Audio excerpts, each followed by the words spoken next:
Lion that clever ability, oh, that clever ability, that clever ability. I see that clever ability.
We say good evening to all of our folks here. Today is Sunday as usual. Sunday originally was Freedom Watch program, being off the air for a little while. So we are making some little bit of adjustment here.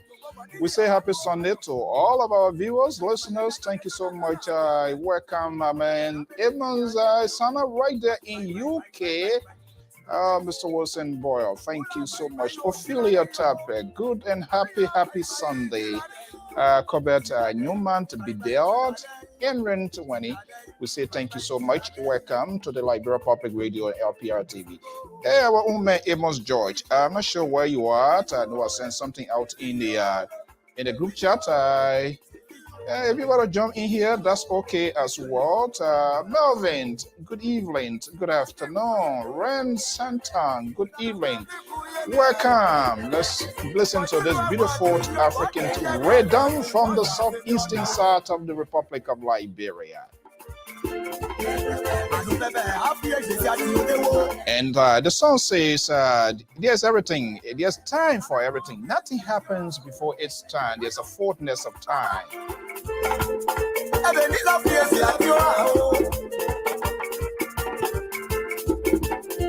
Oh my goodness. Thank you so much. Joining us from Ganta City, Nimba County.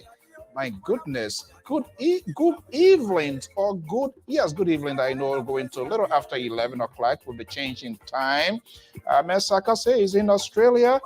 Oh, thank you so much. Thank you so much, Melvin. Thank you so much for being here this evening, and sure, you will not be disappointed. We're going to be hearing from everybody. So welcome to the show.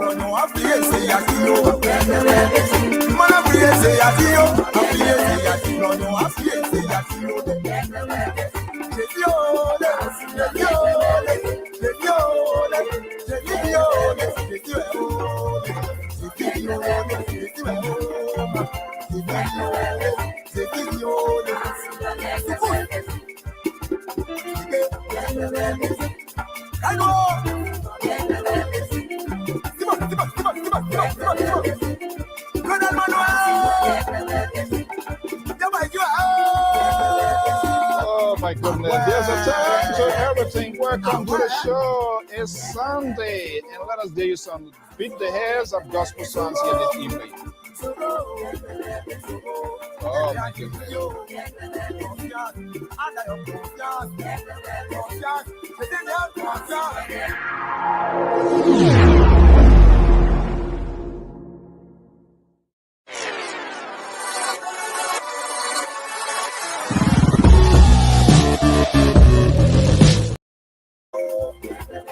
Thank you so much. That's a gospel artist, Alan Brown from the southeastern side of the Republic of Liberia. We say good evening, happy Sunday to all of our folks.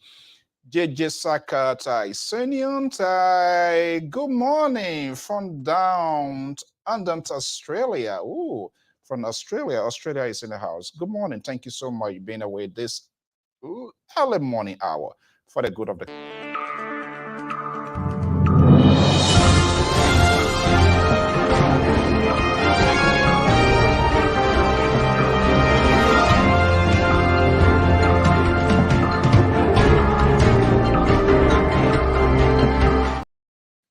Thank you so much. Good morning, good afternoon, good evening if you are right here in the USA. We want to welcome our viewers and listeners across the globe.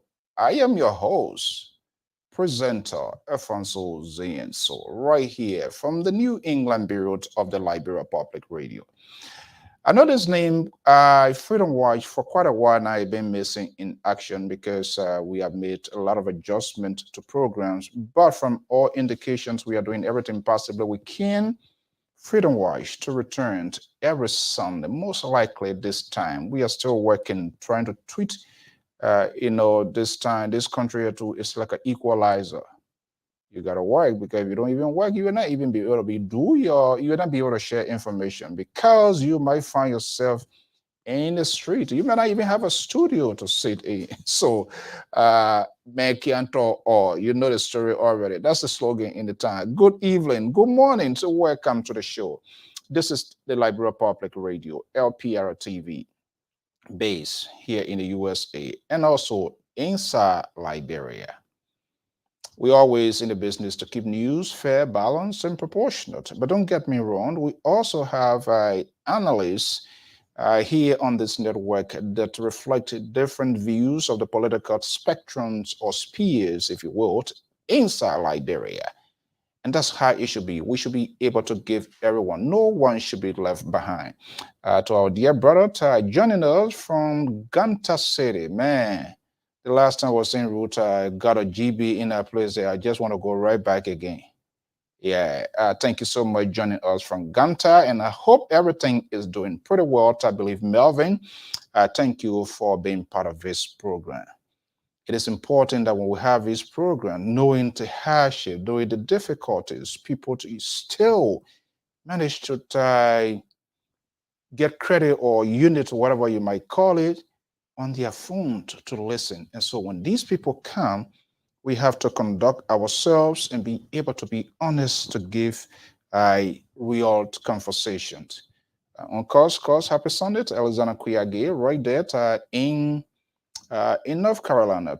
Good evening and welcome to the show. Happy Sunday as well to all of our viewers, listeners, Columbus, Zenant, and all of you.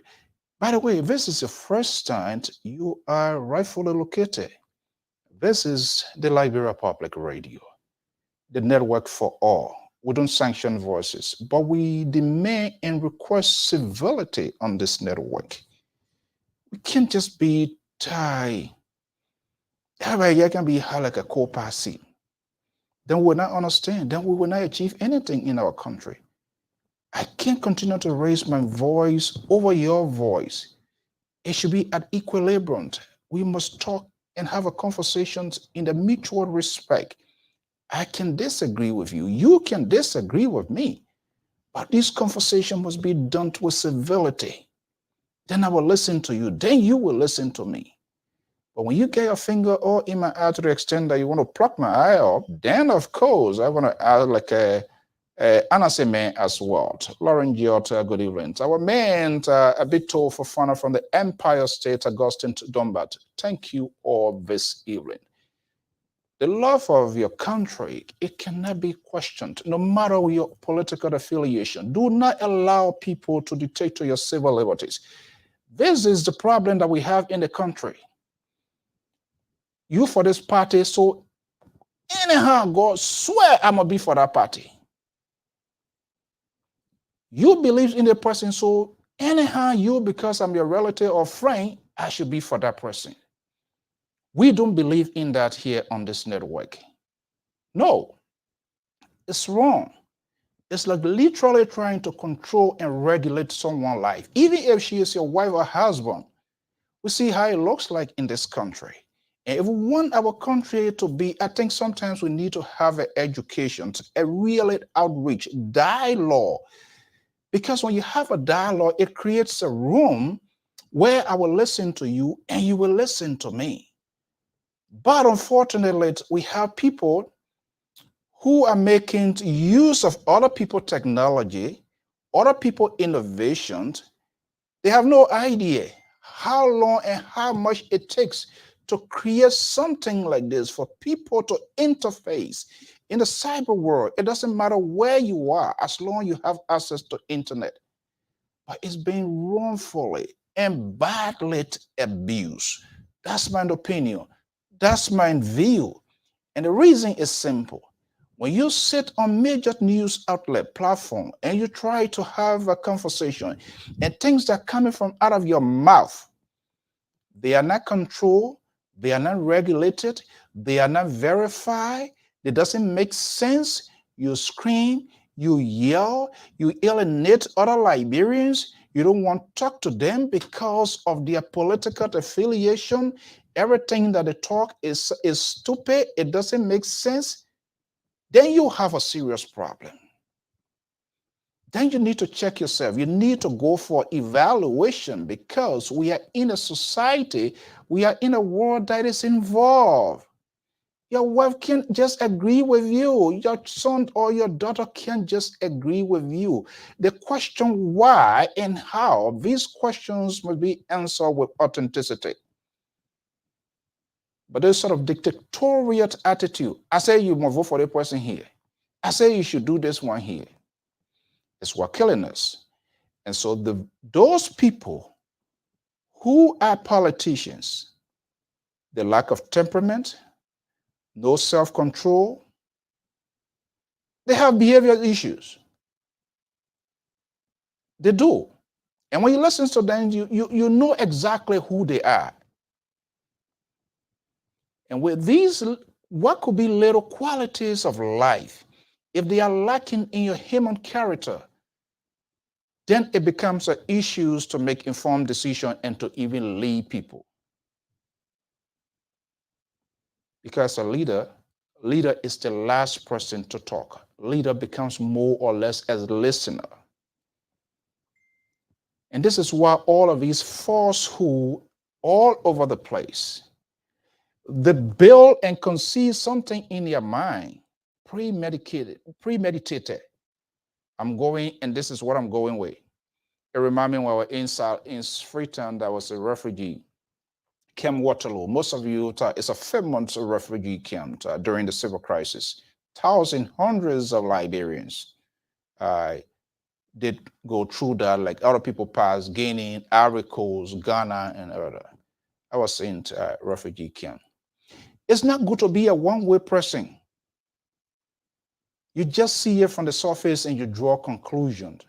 I think it's time, especially come this election year, we need to be having conversations, dialogue for the good of the country.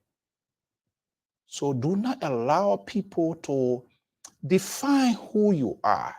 That's the worst thing. If you allow people to establish your identity instead of you, Sana can be the best person to introduce himself to me or to any other person.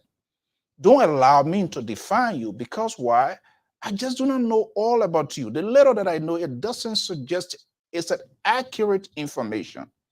And that's what is happening. That's what is lacking in our society. And we need to have a second thought as we move through this consequential process of making some lifetime decision. We're going to be given the power of Anthony to the lawmakers, the representatives, the senators. How many years? 6 years, 9 years. They will become our lawyers directly or indirectly. Because when they go out there, whether we voted for them or not, they will be making decisions for the country.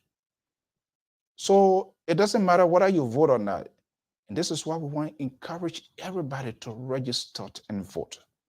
I've been talking to a lot of people and some young people who are involved in the process, both sides, the oppositions, and my understanding from what I've gathered so far, and will still continue to do, they have all of these political institutions, they have people that are represented to the different registration site.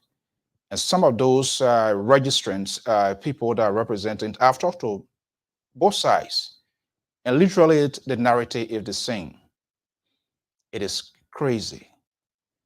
They're causing business. It has become literally like some sort of sickness. And I'm not sure whether we have any medication to begin to inject and administer medication for people to stop doing that.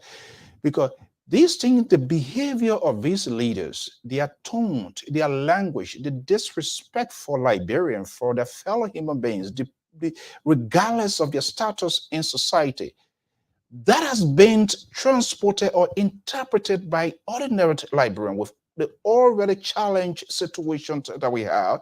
People are traumatized. They are not properly de-traumatized. People need counseling. They were never counseled. They were never properly integrated as a result of the effect of the war. And so these people are left vulnerable. So everybody behaving like chicken without hair. Leaders who supposed to lead the way of direction, they also acting crazy. So when you see the guy on top there is acting crazy, the little guy down there also feel comfortable that whatever that is being done by that leader up there is worth doing down the hill. And that's what is happening. I just talked to 2-3 persons this evening who represented other political parties, the CPP, the this, the that, and all of them. And almost all of them, their talking point is the same. The intolerance behavior of our people, lack of respect. They told those people, let me see, okay, I did a little note when I was talking to them. Two different types of registrations, what they call the QR process has been done. More or less, those are the people who go through the smartphone, because they create this other alternative where you have smartphone. It helps to expedite the process, just how we do it here. And I think one of them were telling me that there's a way Facebook too they can do it, because like here, my last time voting, I oh America, that's not gonna. This is a country. This is a beautiful land. I'm not saying everything here is perfect. You know, when voting comes, for those of you, you know that there's an automatic notification or a light. It comes out. You as a voter on your Facebook stuff. And then it tells you to even update, to register. They give different location near you just for your own convenience and stuff like that. So the last time when I did it, I changed my location of registering. I didn't realize that. But this country, ignorance of a law is no excuse. If you ask something, there will be senses in your head by force. That's how when you're driving here and you know you're supposed to exit 5 and you're running with chicken without hair, you pass that exit, you can't turn around right in the middle of the road. You got to wait for it. You got to find another exit, and you might end up coming back to exit again to get to your main point. So they can teach people lesson here. So I didn't know. I just got up and went, because I voted to that center multiple times. So it was just in my head, forgetting that I've made changes to my voting process. I went there, I gave my ID card. They said, no, your name is not here. Am I going to fight? Should I fight? They said, no, because I voted here 4 or 5 times, I should fight. Your name is not here. So the only thing I have to do, I said, oh, did I make changes? Say, yeah. So, oh, you registered to so. And it would give me the address. Not knowing it was much closer to my place. Okay, I went there, I gave it the Form A. But a few of these people that I talk to who are volunteering or whatever their parties, people send in, the level of insult and disrespect they are receiving is unbelievable. That's not 1%, that's not 2%, 3 or 4%. Am I saying it's happening all over the place? That's not my argument. But the fact is kind of ongoing, and the level of threats by electorates and even the potential, we know here how even the elderly, the senior citizen, how they give them privileges. When you see the elderly, disabled, when they come, to allow them to go through. No, our people that they don't want to see that happening. You just can't here to can't eat, and you say you're doing, you say that you can't here, you will see. I mean, to the extent one of the person, he said, you know what? I don't even want to go there. I don't want anybody to hurt, to harm me, because some of them, they make threatening remarks. You come, you see people in the queue standing, waiting patiently, and you just want to force your way through. What is that? So I'm wondering, these people, yes, we know the Election Commission, NEC, has their own responsibility, but what's about the people who are looking for the job? What is the message? What is the education they are providing to their potential voters? How to be tolerant, how to be respectful. If I'm contesting and you strongly believe in me that I will do the right thing, I don't care how it takes. I will be patient and go there. But to go there, insult, even to the people who are represented. This is all parties, they are people. People just go there, and it's ridiculous.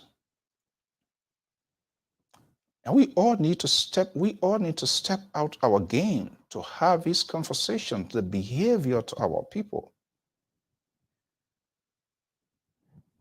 And according to a few of the ladies, they have what they call straight line. Straight line, those who don't have access to smartphones. So you go there, you got to go through the process. But if you have like a smartphone to get a process, according to them, for the people that I talk to, most of them, it work out. You literally do everything and you go there, just verify, and then it just put you through. It kind of expedite the process.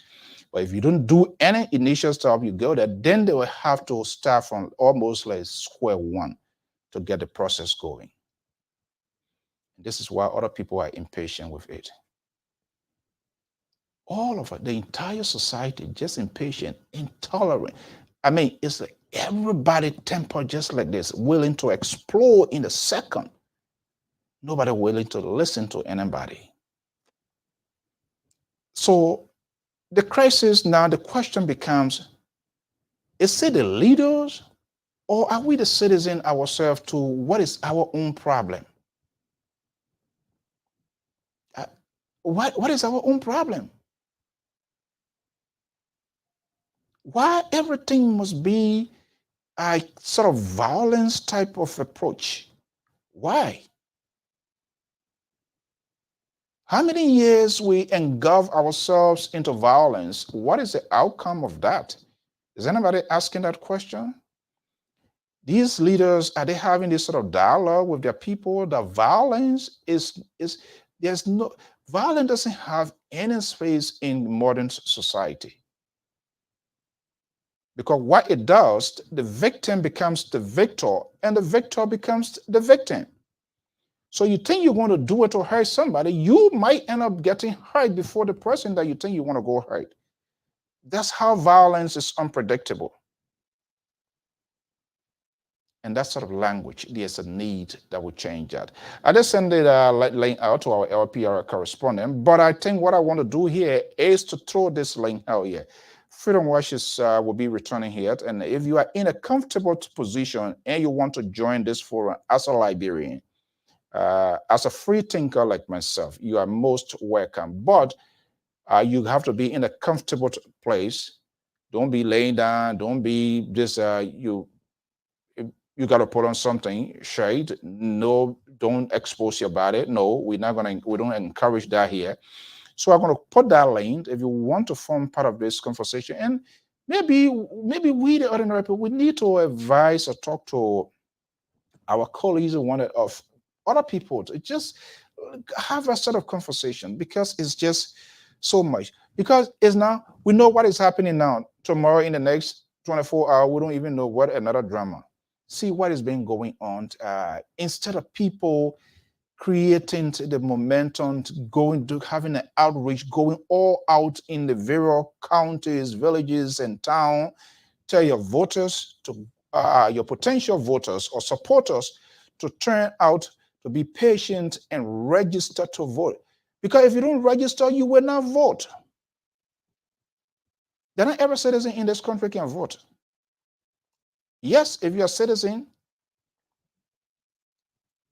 you have the privilege to vote.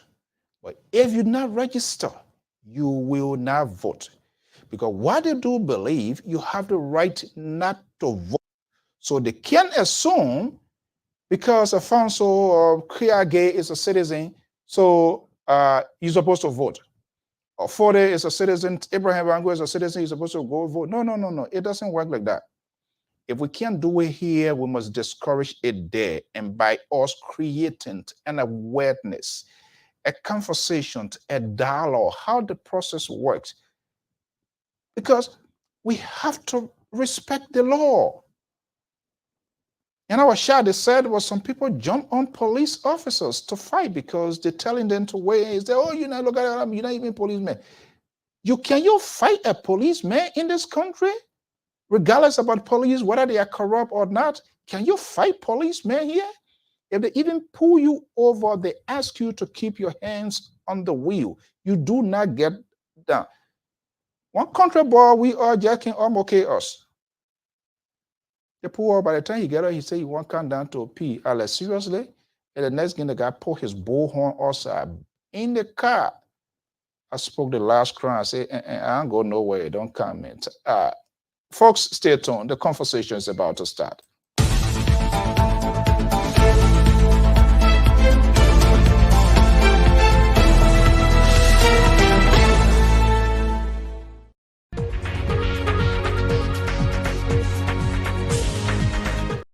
Okay, it's the man from the far right is a senior contributor, and I'm going to put this link here like I promised here. Let me just copy this link. I'm going to put it here just in case you want to form part of this conversation this evening. Once you are in a comfortable zone, next and quiet place, no noise. We've got to respect our audience. If they come, they want to listen. People, we can't have people burning their data, and then they come here, then we become something here. So I'm going to put the link here. Just in case you want to join the conversation, is at your own will and pleasure. You're going to copy this link, copy and paste it, more preferably to Google Chrome or anywhere that works for you. So let me just put it here, and you can join the conversation by video. I will also display the number here. But let me bring in Amos Joy from Atlanta, Georgia, is joining me in this evening. The return to Freedom Watch right here on the Liberia Public Radio. Mr. Joyce, good evening. Happy Sunday. Yeah, good evening to you, Mr. Soe, and to all I'm not here. Can you be audible a little bit? Let me see. Can you hear me now? Much better. Okay. Yeah, much better. Yeah, I said good evening to you and to our wonderful listeners. Okay, as you know the history. Freedom Watch being off the air for a little bit, but we're trying to make adjustment. It's one of our regular edition. We're getting in a new week, right? Yeah. I have no idea what's going to surface tomorrow in the news space inside Liberia on the social media and whatever. People just grab their own. Hey, Freddie, good evening. Happy Sunday to Emmanuel as well. Here. Everybody grab their own piece of pie and make news with a breaking news, weird news that does not even look like any kind of breaking news, and just create all sort of talking point, the conspiracy tab, the falsehood, the makeup, and all kinds of crazy stuff here. But the registration process is ongoing. I'm wondering, there was a speech or whatever, it's a speech or some sort of rally. Ambassador Boyka, I think he was calling on his people to get out there to register. You ever had a chance to listen to that? Just recently, there was somewhere he was touring. I tried to send that video. He went to register. He want to register something, but then he was speaking to something like that. Mm-hmm. Okay. So now the process is, can we still have apprehensions? I listened to Senator Darius Dillon and more or less taking a little bit shot. Anyway, they are political, whatever, with comments. But let's put aside every other thing right now. In the absence of us getting the details, which is crucial, I am not saying that it's not important.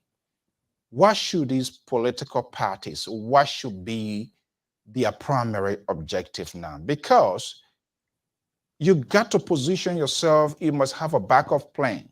You can't say, oh, the other one, you're saying, I know, but yeah, I want to do this and that. You are then heading on the wrong path. What should they be focusing on now to tell their electors, their potential voters? Or let me make you a for today. How many hours as a presidential candidate? Say, what kind of party? Let me ask you. What kind of, if you were a presidential hopeful, what kind of party you will go on? United People Party. Freedom Movement. Freedom what? Freedom Movement Party. Freedom Movement. FMP. Yeah. Freedom Movement. Who you freeing? Oh, the Liberian people.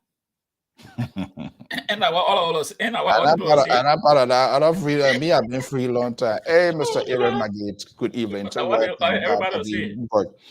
So, okay, let's assume Freedom Movement Party is partaking in this process. The link is out there. Anybody who wants to join this forums, just copy and paste, be rightfully situated, and then we go. So then what would be your focus? What would be the strategy if you are to be a winner? What would be your strategy? Mr. Soe, to be honest with you, I have a serious doubt about this process that's going on. When you say serious doubt, what do you mean? The process, the way the registration is going on. How? will it be enough time to complete this registration? How much are we seeing in the rural areas? I'm not seeing enough coverage where everybody be registered. I might be wrong. Maybe net has everybody in all the area, but I'm not seeing that energy in the rural part of Liberia, especially not the. I'm not talking about the provincial citizen, but other areas. Are the people there registering the people? Because I only see this momentum in the city of Monrovia, maybe in other few cities. And I will go back to this thing here. The districting of the counties. Yeah, it's the census result is not out. We are No, I want us to put aside this whole census because it's a lot of questions, which of course is a value point. I'm not saying what you're saying, it doesn't something, but let's look at the process in the absence of this whole census here. Having the census is a very, very crucial and critical portion. But the census, the census with the voter registrations, those are two different things. Can we establish that conversation in the meantime?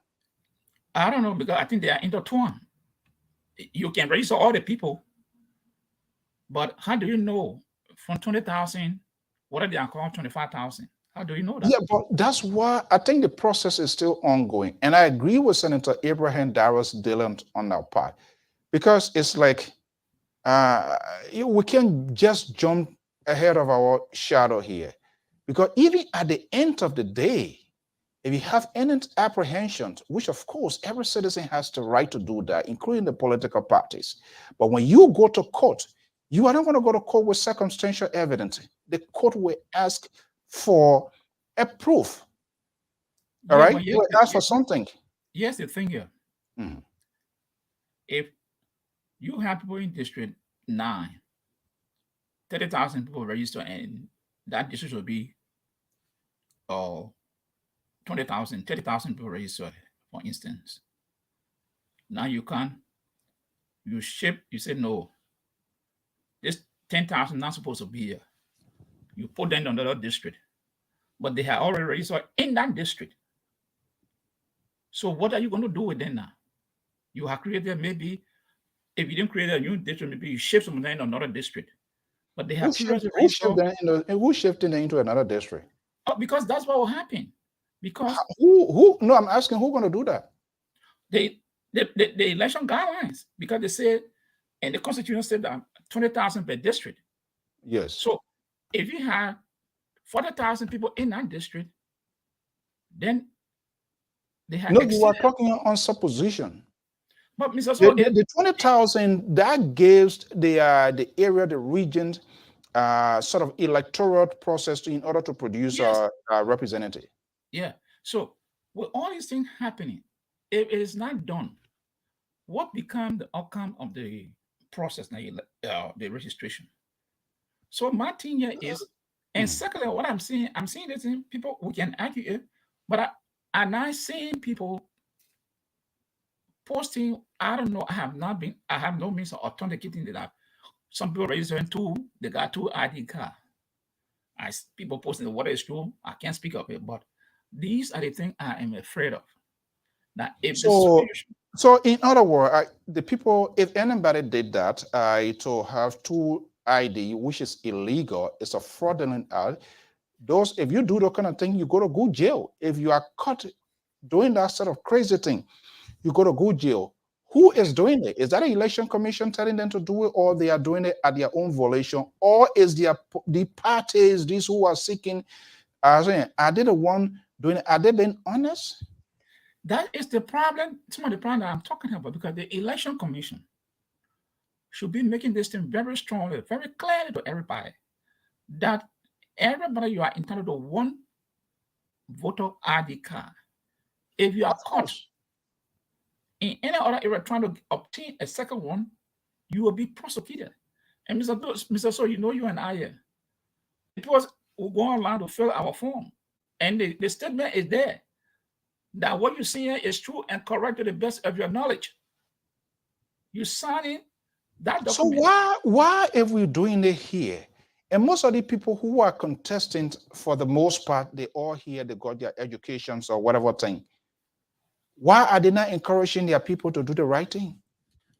But it comes down to most of the people. I don't want to. Let me be a little bit moderate. They this is a means they use to defraud the system. Who are using that means? Eh? Who are using that means to defraud the system? Anybody that engages in that kind of behavior. No, I want you to give an example. No. I can't give an example. I don't have a proof. So why should I call somebody? So then why you want to talk about it? Oh, because it do happen. It do happen. So what do you have now to display that is happening? I don't have empirical evidence to say this person did it. Can you take that to court? Hold on now. But if elections, the last election, let me give you a proof. They went to court. The court said there were practices, but it was not enough to overturn the result of the election. There were malpractices. So then that means there's an evidence that people do it, because if there were no evidence, the court would not rule say yes. The court acknowledged that, hey, yeah, we noticed some problem, irregularities and things, but we're seeing no. So there is a problem. I know, even in this country here, everywhere there's an election, there is a problem. Are we helping to solve that problem?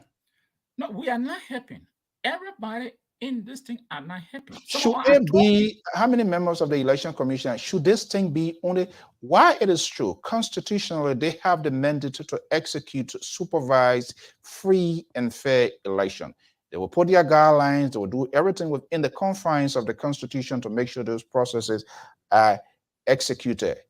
Is it fair to say that we should just leave it with them because they're going to be the watchdog over the entire country? No. Is that the case? We cannot live with them exclusively because it is something that affects the entire country. So we're supposed to be good citizens to help. Are we good enough citizens to know that if Afonso to register in Biaya Joson, I should leave from there and go to something to register? No, but you see, again, Mr. So something I always say, the people in the rural area, they try to obey the law than the people in the urban area. Because they know if you need Mohammed Kaba, I'm not saying your image. Just open your camera, then I will be able, I can see you here, so there's no way to eye you. I'll come in 1 second. I think somebody joining here. Allowed access to your camera, so I'll be able to grab your image and that will eye you to the screen. Other than that, maybe you can go off and come again and see. But I can see you as just seeing the shadow, so there's no way that I can even eye you to the screen. Yeah, go ahead, Pa Joyce. So Mr. Kaba, let me just take you off and try one more time and see whether your image was show. So I'm just taking you off if you are hearing me. Just try one more time again, allow access to your camera and mic. Go ahead, Pa Joyce. Yeah, so the people in that town know everybody the next time. They won't allow you to do it. They will say, hey, no, you're from that town, you can't register it. But in the urban area, it's different. Money is involved. Oh, your man, what they did. So this thing go more, it takes them mostly in the urban area. The rural area is a little bit, I'm not talking about even the provincial cities. People who live in those cities know almost each other. If they don't know it personally, but somebody can say, no, they say this man is not from this community. But we know it. In the city, it's a different thing. So that's why I'm saying everybody that want a good election should be serving out there as a good citizen. Will say, no, this person not from the community. We can't have you registered. Go to your community. Or you have registered already. Why are you coming back here? Then secondly, after this thing is done, with the election commission, whether they have the capacity to go to the list to see whether someone is registered 2 times. Do they have that capacity? I don't know. Well, that's a good question. I don't know. I don't think we can put the horse now ahead to. No, I'm just saying, I'm speculating. I said, do they have that? Because what people register 2-3 times? If the election commission, why do they have that capacity to say no? In the district, we're going in this area. Let us go through whether this person registered 2 times or not. Let's see. Whether they have that capacity, I don't know. Because like if I went to my center to vote, if I have moved from my area and I didn't change my address, if I go to vote to that center, but if I call I show my ID card, they'll tell me no, because my zip code is there. They say, no. You're supposed to go in the other area. You know more in this area. We don't have that kind of system in Liberia. So what do we have that will speak up, that will give the election some integrity, some credibility? How do we manage? Okay, it's a good one. We are trying to reach out as these are all legitimate questions, and simply we are taking all necessary precautions. Kabat Mohammed, just see what I can allow access. Dijawlet, good evening. Welcome from Basharif. Ken Dunn, thank you so much. There's no way you can register to vote in different places. All right. I've been trying to get to, we'll try to make time, Mr. Heron Flomo, who is the communication director of the National Election Commission. But now, elections integrity and all of this is what it comes to. The Election Commission is like the referee, the monitor, the doer. But let's say you partaking in an election, and I'm participating in the election. The bulk of the work is on us. They're going to set the ground rules, the basic rule to do it. Now, you won't win, I won't win. We are the one, for the most part, also create these sort of loopholes and take somebody from where a village in Bon County. No, I don't call my village name. Tututa? Yeah, Sarara area. Yeah. Okay, let me say Sarara. Sarara. Yeah, you go take somebody from Sarara. You have, okay, let me bring in Mr. Kaba here. Mohammed Kaba is joining us. Let me give you a good example. You take someone from Maimu to Total Town, because Maimu, you pass Maimu, then from Maimu go to Rainy Town, from Rainy Town is Total Town. So let me give you a good illustration there. You say from Maimu, you go to Rainy Town, or you go to Total Town. All right, good. Okay, Mr. Kaba, good evening. Good evening, sir, and thank you for having me on your show. Okay, where is Mr. Kaba joining us from? I'm joining from the Old Road. Oh, in Liberia? Yeah, from Liberia, the Old Road, Gaetan. Oh my God, Gaetan, my old terrain, 1981 in Gaetan. Oh man, those days of Scarborough and all of that. Wow, you took me. Okay, thank you so much. You are in Liberia. It's good you joining this yet, and this is why when we come here for us, we do it differently, because people need to get the information. Do you have an earpiece? No, I don't have an earpiece now. Okay, we'll manage it. Okay, let's have a conversation with you. Have you gone through the registration process? Yes, I completed the process like on Friday. Okay. Take us through the process, what you experience, how it looks like. What do you feel, or what you think? And that's your views, your opinion. You have the right to express it on this network. We don't sanction people's voices and feel. How do you feel about the process, what you went through so far? For me, I think the process is more professional compared to previous registrations that we've had, because I registered, I think, like 2-3 times. Now, since I got mature, I reached the age to vote. And from this process, I think is... Oh my goodness, this internet business in our country, oh Lord. Is a kind of good process, a stand-up process that we should build. Yeah, sorry, a stand-up process that we should build on as a country, because this will bring more transparency in my view to the voter roll process. For most Okay. of the issue we've had over the past election have been this issue about voter roll or credibility. Okay. I'll be asking. We're having a conversation. If I ask a question, if you really want to answer it, you have the right not to answer it. Say, my man, another question. Then I'm here to answer that one here. So you say, according to you, this process is more professional, correct? That's the word you use. Yeah, sure. Are you taking a political line, or are you looking at it as a librarian to protect the integrity of democracy? I'm actually looking at it as a Liberian to protect the integrity of democracy. So Okay. I'm not taking any political line. Okay, good. So, when you went to register, how the process looked like? Do we have representatives of these political parties? Because I talked to one of the registrants, one of the one who's doing the registration.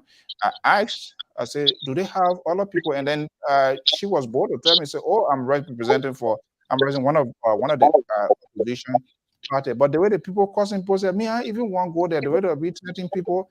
And according to her, her first time getting something to work, but the tension, the threat. So let me ask you: do they have representation? These different political parties, like the CPP, the coalition, the Unity Party. Do they have representation to verify what a Kaba is an age of registered voter or all of that? Do they have people there?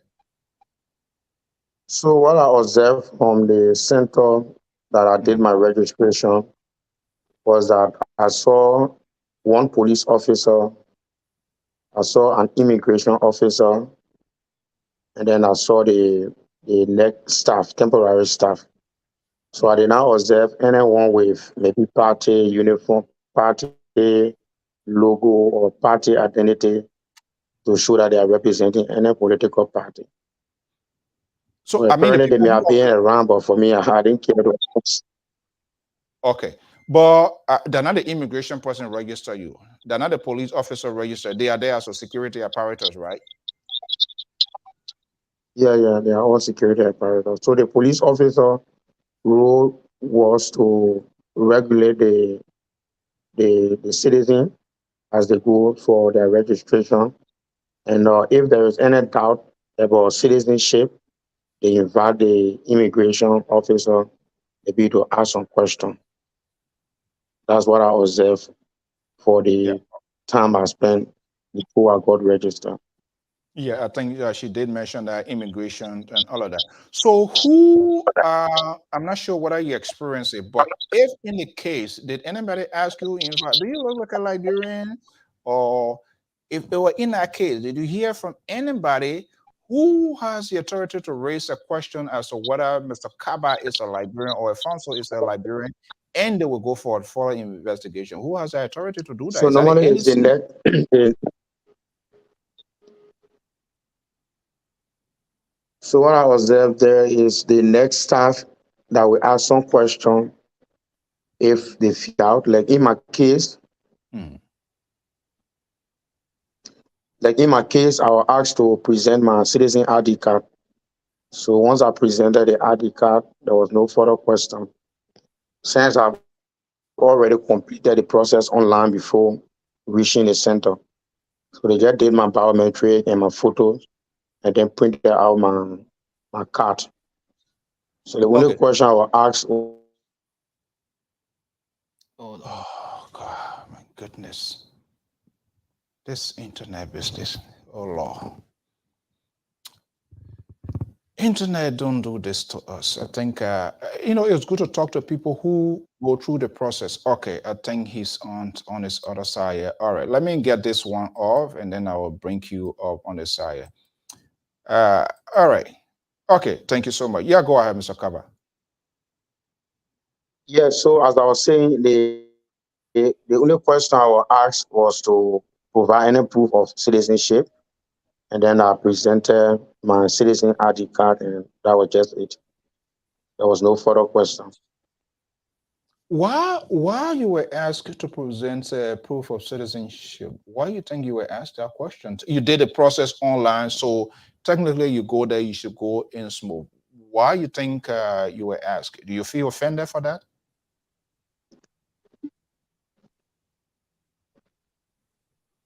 Yeah, I think it was because the guy who was the next staff that were doing the registration was not too familiar with the name. So apparently my name sound a little foreign to him. So he just Right. wanted to go a little further to establish whether I'm actually a Liberian.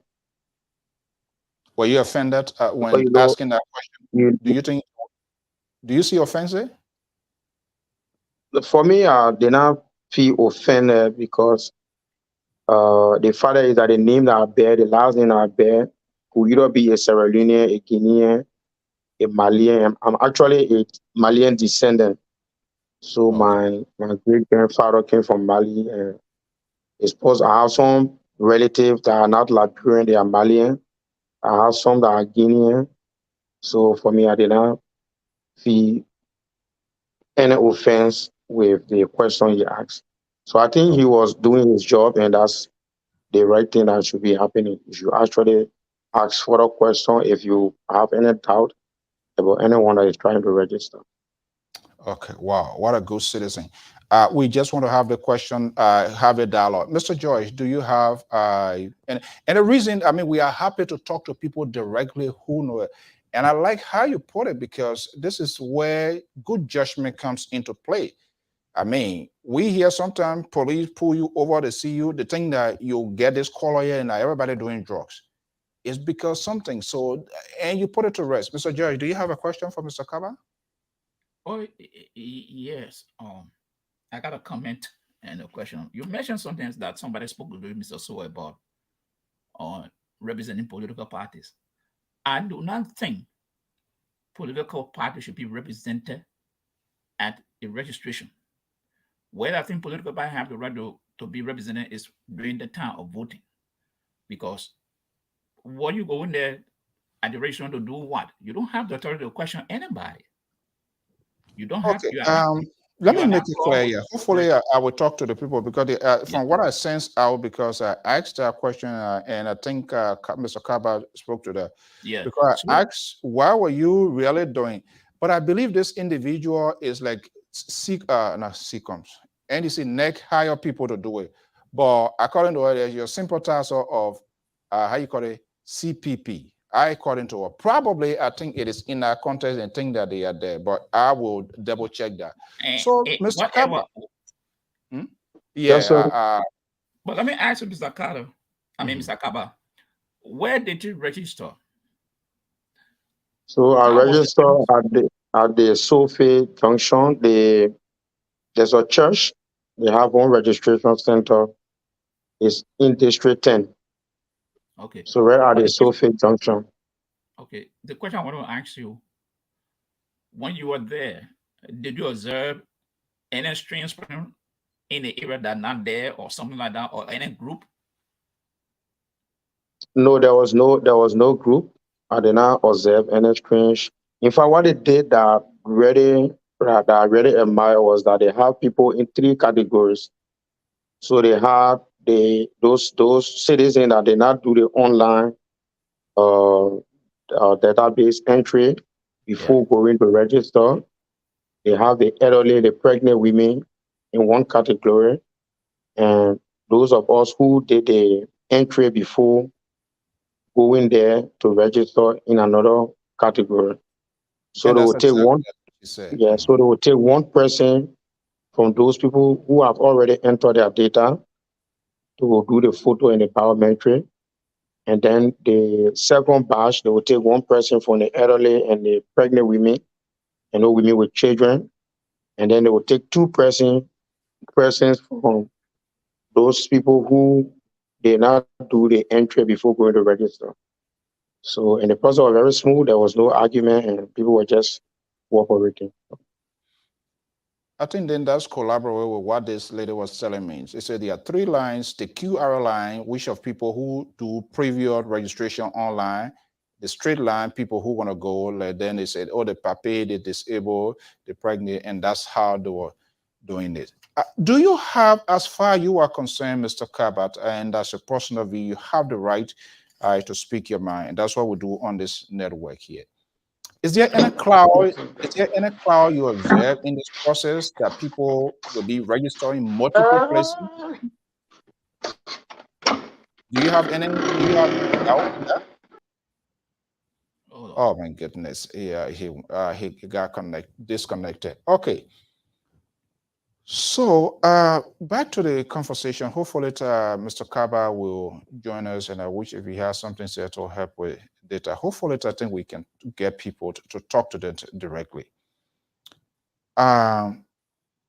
What should be our shared responsibility, Mr. George, if we want to have elections integrity, we as a citizen? Should I leave from my district and go to different district? Then from there, I get in car. Okay, next week I grant you that time. Then I go grant you that again to register. Why should I do that? Why should citizens do that? Are they doing it at their own will, or is it these people are allowing them, telling them because they want to win at all costs? It's, poverty is something that people take advantage of people. Poverty. These politicians create a situation that they make the people to look up to them. And as a result, they use them. And when they finish with them, then they dash them again. They go back to the same old place. This thing, it didn't just start overnight. That some politicians group brought this kind of idea. Is that a good idea? Very wrong. Because what you're doing, you are depriving other people their rights and other people development. You go and say, my man, okay, $20, my man, go look for a board and $20, bring that. I will. Let me get this one again. Oh, this, oh yeah, my man, let's go. I mean, just go get the ID card. You just go and I vote yes. The danger involved is you are creating a very bad system. We, that is the politician or the citizenry, supposed to be a good example for the younger people to follow. You talk about election integrity. This is where this thing comes from. The politician will go grab a group of young men, truck them to another area, 5 or 10 hours to go and obtain a voter card there. And I don't want to put this on the register because some of the register people who are in some of the areas, some of they are from there and some of them are not from there. But somebody can, they say, my man, they may be here a few days. They may be here. He live here. He in Barovia. He came back to register so he can vote there. These are the problem. But if we know, we in our town know that the whole year you are not live there, and you come to say come to register, then we should ask you or tell the people that man he doesn't live here. So okay, so in that vein, all right, in that vein, let's say election commission hired me and it's send me somewhere to do a registration or whatever it is. Whose responsibility to be able to establish people identity? Who's supposed to be doing that patriotic thing? That yes, Alfonso is not in this community here, but we see here registering. But at the same time, you got to be very careful too, even though I'm not there. But who knows whether I get a house there. And this time, every now and then people, it can be in the same district. You can be here and register, whatever you decide to, what the idea, the need must be in the system. Who is to validate that? It's everybody. The election commission, and this is where Mr. Soe, I'm having trouble because you live in here. And like, okay, I'm a resident of Conyers, but the law say I came from Gwinnett. The law said I can go back to Gwinnett and register and go there to vote. But yet the law said no. If I live in Conyers, I must register in Conyers and I must vote here. I can't leave, go to another county because I said that's where I came If from. your address change, you can report that. Okay. So these are the plan, and these are the loopholes that are found with the Constitution. The Election Commission has to work around. You guys say, oh, you can where you register, where you vote.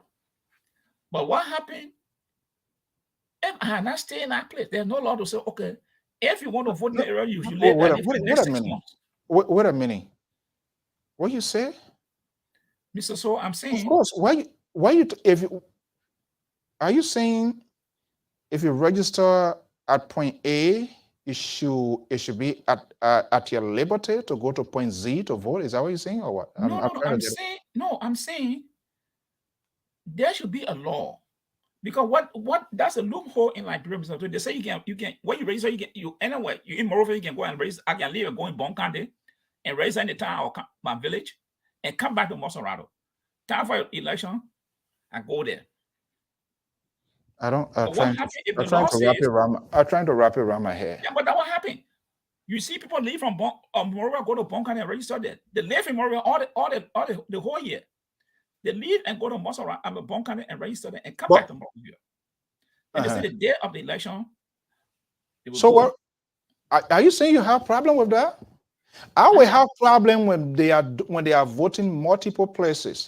Listen, now you see that. I said when they are voting, when their vote is being done in multiple places.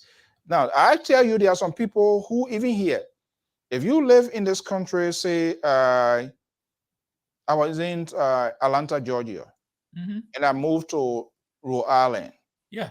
All right, but I did all of my registration there, and nothing. I didn't update. I didn't change anything. It's still in Atlanta, Georgia. Are you saying I should come? I will vote in Rhode Island? No. Good, but you see now, Mr. So, there is something that will prevent you not to vote in Rhode Island. So why may you think that thing is not there that can prevent them to do that too? We don't know if they are there. They are not. You don't know. So why will you make issue out of it if you don't know? Oh, Mr. So, read the election guidelines. I did. No, I'm doing you with your talking point. It's not somebody was like, I was talking to a friend. Let me just put this. Talking to a friend, he said, "Oh, this is what Mr. Say said. This person, people organ this and that." So I said, "Is that a case? That's not a case. That's nonsense."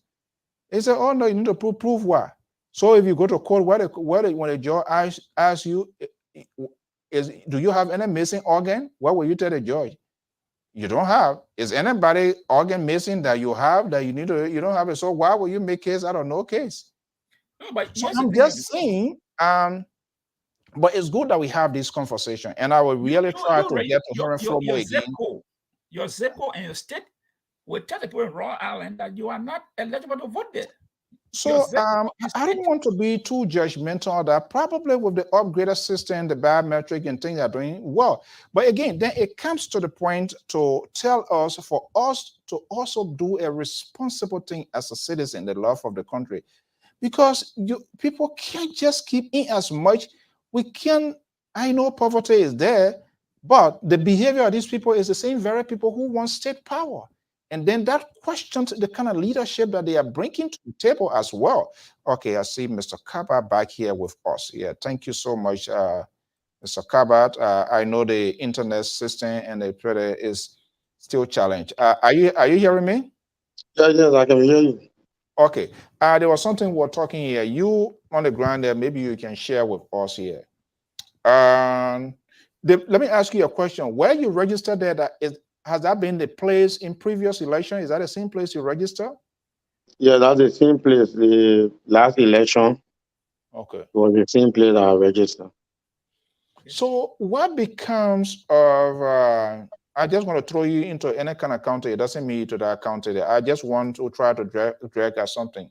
Let's say Kabat from Lofa. And the last time you register 2 elections, you register in Lofa. It means your credential, your records will be in Lofa, correct? Is it possible that you can come and register to that old area again, and then election morning you go 6 o'clock, you do your voting, and then chatter one car, woo, all the way to Lofa to do? Is that possible? Is that something you think are going to happen? How do they establish or avoid people from registering or voting multiple places. Is there anything, do you have doubt on that? People Yeah, just so I actually have doubt on that. I'm not sure that that would be possible with the biometric system registration system that is in place, because they have checks that is being conducted even before you register. So they there's have they have check, they do some preliminary check to ensure that you have not registered previously before coming to re-register.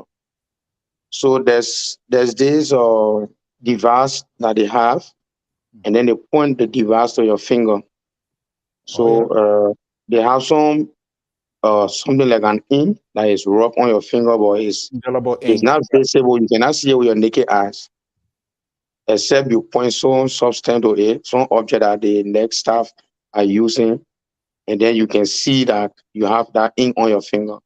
So now that I've registered, but looking at my finger with my naked eye, you won't see the ink that I've registered. But then if the next staff point that their device to the finger, you will see the ink on your finger that you have registered. That is one. And secondly, when I asked one of the staff how ready they can detect if someone have already registered, it says actually from the biometric. Oh shit. Oh, that's okay. Ah, so um, that's one aspect. I think we have to reach out to multiple people from multiple places to have it. So the biometric seems to be, and we know why it is here. It's like just getting, because that individual says to get a machine, what did I do that? But you person. I think Kaba was really getting to that, and that is to detect. I'm anxious to know that ink, how long does it last Okay. within the frame and all of that. Yes. And I the will call system. Henry Fomo all night. He needs to, who is the director of communication. We had a conversation. Hopefully, we need to have like people to explain that. But Yeah, from but what Mr. we are School, hearing so far, yeah, uh-huh. there's a problem. I want to cover. I hope you come. I want to ask him because I want to know what is the system. Is it decentralized that if I register like Oro in 2 days, I go to bombing, will the system be Come on, able? George. Come on, George. Yeah. You are from a very extreme city, Atlanta, Georgia. This is what you people wanted to give Donald Trump something. So do you think they're going to be using one system in Morovia and then the other people, they just forget about them? Is that what you're saying? Mr. Soe, let the election commission come and educate us. Please. Okay, folks, I'm Alfonso Zean Soe, Amos Joy here. Because For those of you watching, if you are in the Mr. Soe, States, it doesn't matter where you are, copy that link, paste, and also join us here. I mean, we are finding solution. That's why we are yes, discussing. We are not because criticizing. We're not saying anybody committing crime. We're just no, looking at all of the possibilities and I try to put this thing to rest. yeah, because my concern here is it's difficult for someone to run from Morovia to go to Lofa the same day and register. No. But it's easier for someone to leave Mosorado and go to Bomi, Bopolu, Kakatan. It's very easy. Baso is easy. 2-hour drive. You in Bon County. 2 hours, that's the minimum you in Baso. So these are the things we have. Some of us, we are free thinker. We looking at. I'm not here to say, oh, criticize that. I want the election commission to come and speak on some of the issues. So that will give us some guarantee, some hope and direction to know where we're going. Okay, that's what I'm talking about. Let's. It's too soon to validate and run a conclusion here. But No, based on what we are hearing from Kaba here, because I asking, and there was a reason for which I asked that question, whether his statement was more or less political or to protect the interests of a democracy, and he answered it the best way he can. Now, based on what we are hearing now, it doesn't mean everything is 100%. Yeah, nowhere is any system can be 100%. Can we a little bit take a deep breath and maybe cautious our people, the voters, to say, hey, I was talking to one of my aunt, And this is why communication is a very unique thing. I asked, I said, oh, you now register? And she said, yes. I said, where did she, when you came from up into, because I kind of like, I did it on purpose because I wanted to sense out something. I said, but when you went up interior, I didn't even hear from you. It's so quick. He said, no, yeah, I'll go down there. So I said, where you register? I registered in Morovia. Ah, I said, for true? He said, yeah. So I said, oh, but that all along that Morovia I've been voting. So I said, but you also aware you register in Morovia, maybe 10 other people register in Morovia from that same time, from that same village. Do you know what you're doing to your village? He said, what did I do? I don't do nothing. I no copy. I say, people who want me, anybody who want to vote for me, they got to pay my way. So I say, yes. But are you also aware that 10 or 20% minus from that village? Do you also know that based on the population of your town, your village, your city, that how government, that how NGO, that's how agency they can get to know, say, oh, this village 2 years ago, look at the population of this place here now, it has increased. Oh, we never had a health center here, we need to bring a health center. Oh, this elementary school now, we have more than 10, 15, 20,000 children here. We need to bring a high school. Do you know that because of that, you have unknowingly or knowingly disrupt this development or deny your village or city development because of that action?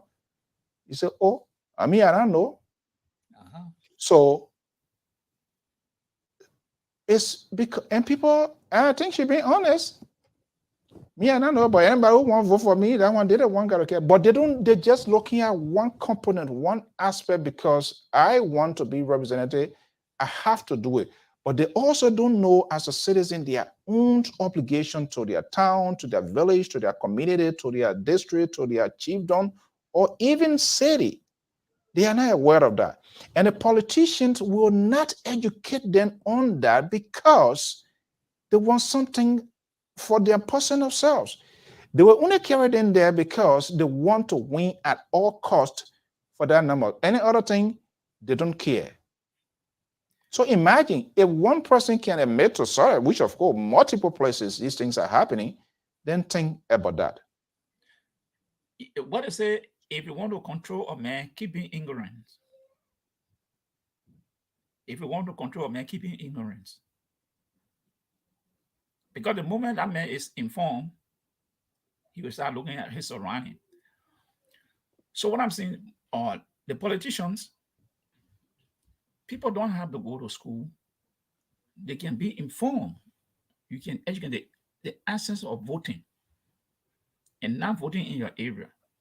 Besides the election commission, do you think all of these stakeholders, political institutions, do you think they are being aggressive to create a public awareness? And I know somebody will say, oh, then a responsibility. Okay, you're looking for a job. And that part of your responsibility to make sure that the right thing is done. They're supposed to tell their people to go out to register. If your people not register, you're not going to get the required number to get to the finishing line. You have to get that number if you want to be a senator, you want to be a representative, you want to be a president. You have to reach that magic number. If you're president, 51 or 50 plus 1, whatever it is. If you're representative, depending on article, do you think they are being aggressive? Let's forget about the apprehensions, whether the process will be free or fair. You have to first of all engage and register in the process before you can do it. Do you think they are being aggressive to create that awareness?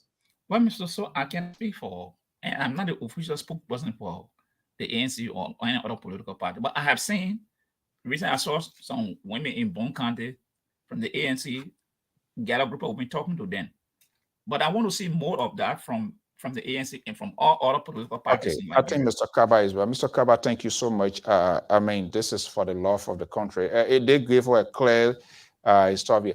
What was the question you said you wanted to ask me? I think, but Mr. Kaba, you were explaining something before you went off. Do you remember what you were?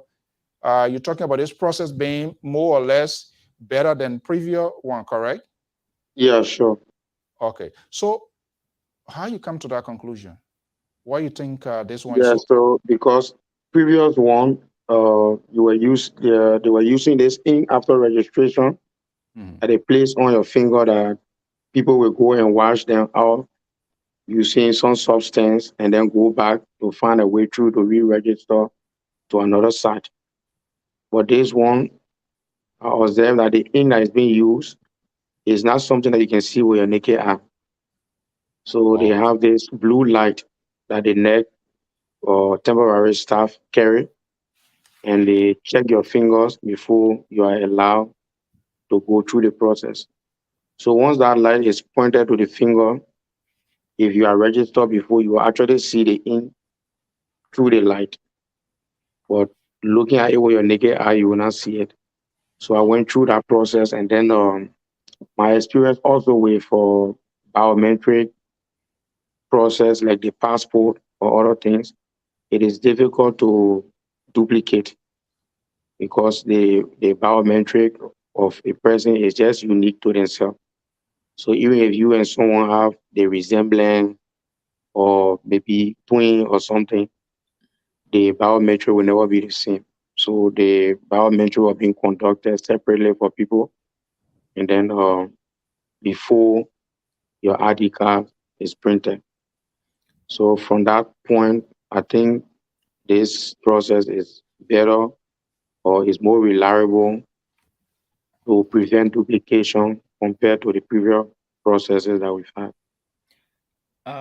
Mr. Kava, So quickly here, before Mr. George come in, do you have an idea? Are you a curious guy? Okay, you put it in here. How long you think that ink stays on that finger? After 1 week, 2 weeks that you go there, you think pour bleach on your hand, let pretend here. I mean, we're just trying to figure out where it's going. You are curious to ask that question? Do you know how long? Yeah, I did. I asked the lady because when she conducted my test first, and then it was not showing, ink was not showing. So I told her that, but some people will go and wash the ink out. She said, no, the ink will stay like 21 days. Even if you think you are washing out, once they point out object, the blue light to the finger, the ink will still show. So she even tested some in her hand that when we were doing the training, they placed the ink somewhere in her palm, and then it was still showing after she had washed clothes and then did several work with her hands, and that ink would still be in the hand. So I was convinced by that. Wow. Okay, that was the question I wanted to ask you, and Mr. Soe just asked. So it's almost like the ink will last for the period of the entire voter registration. Yes. Okay. That's what she told me. Okay. Oh, okay, then that's going to be various. They start with your age from the time, I mean, still like where they started from your area, the day they start, it will go to that period of time. So if you think, say, oh, I do it today, let me go soak my hand, maybe on light pour acid water, but you do it and then you call your finger. You're going to call your own finger. Let me just make this comment. The system, I don't want us to be over convincing. We have to take precaution, because a system is only good when it is tested. So we have not had the election yet with the biometric system. So we have to approach it with caution to see if we conduct this election and it worked perfect, even 99.9%, then we can start saying yes. But from the initial stage, we are looking at it that we think when we continue down the path, it may work in the future perfectly. So, but that was the basic question that I wanted to ask you, and you answered that. It lasts for 21 days. So if that is true, then of course it will curtail somebody's double registration. So, Mr. Kaba, let's ask you, do you want to say something? No, you can go ahead. Okay. What do you think is the level of education in terms of this voter registration? Do you see in your neighbor or other places people encouraging people to go and register? Because you just being a Liberian, just having a Liberian identity does not guarantee you're going to vote unless you register. Are people aware of that? Or some people just say, nah, I just waiting an election day, I just going to show out to any voting center, because if you don't tell some people, there are some people are total. You got to put fire on their back, get and go before they go. And they would not know. The only thing they're going to come are taught. Then it's an obituary. Yeah, so with the few people that I've interacted with, I'm sure most people are aware that you must register before voting. And there's this awareness on radio and even in the community, people are discussing it among themselves. And what is attracting people more to the process is that, the ID card looks attractive compared to the card we're receiving before. So people think that with that ID card, because it's a kind of PVC, they call it PVC or something, the standard ID card that is being used now, the electronic ID card that is used. So that is even attracting more people to register because they think they will have a form of identity. Looking at people going to get citizen ID card where you have to pay $5, and this one is free. And once you have it, you can be identified as a Liberian citizen, and you are able to maybe get your remittances from the bank. You're able to use it for banking transaction and all those things. Like I was sitting somewhere around the Sophie area, and some lady came from registering, and she was so excited that at least I got ID card now that when I go to receive my money, I won't have issue and all stuff like that. So these are things that are also attracting people to the registration process. Because some of them are saying that they only want an ID card, they may not go to vote and all the things. But I'm sure over the period, they may like to change their mind. But the issue, but the fact is that from my observation, I think most people are attracted to the registration process. Now let me ask you this question. You live on the old road. Beside your center, have you taken a tour or any other center to see what is going on there? No, I've not gone to. Just the old road now. I've not actually gone to other centers. Yeah, okay. Except when I'm passing through and then see people in queue trying to register. But I've not gone to any center to see the process that is happening. So the process I explained is what I personally experienced when I went to do my own registration. Okay. Now I just want to know, maybe for And I think maybe you went to other center to see that one. He did mention something, and we have talked to a lot of people. I will not vote. Well, I voted where the people have voted for them the last time, and they want to do this. So I will sit down here and vote. That is something to watch for, because people also going to build on that. Well, so number of people register. Okay, they can register. But and I know here, you have to turn out to your voters. You need to know where your voters are. People who are unable to reach a polling center, who just don't have the transportation, transport means to do that. I'm wondering, what are these parties that will have the capacity to do that sort of outreach, to do those robocalls? We know how people here, you know what I'm talking about, Mr. George. We don't even know how people are volunteered to be one of the posters, register and things. But by the time you go, people that you don't even know about, they will call you, they will remind you, hey, do you need RA? These things happen because they want something in their favor. Like what Kaba is saying, oh my goodness, this freaking internet. Well, so do you think these parties are going to have that contingency plan to think about that, Mr. George? Oh, of course. But Mr. Soe, like the Democrats here, Sunday, advance vote on Sunday, sold to the poll. That sold to the poll, the Democrat will make arrangement with people that wants to go vote, transportation to get them there. They do it.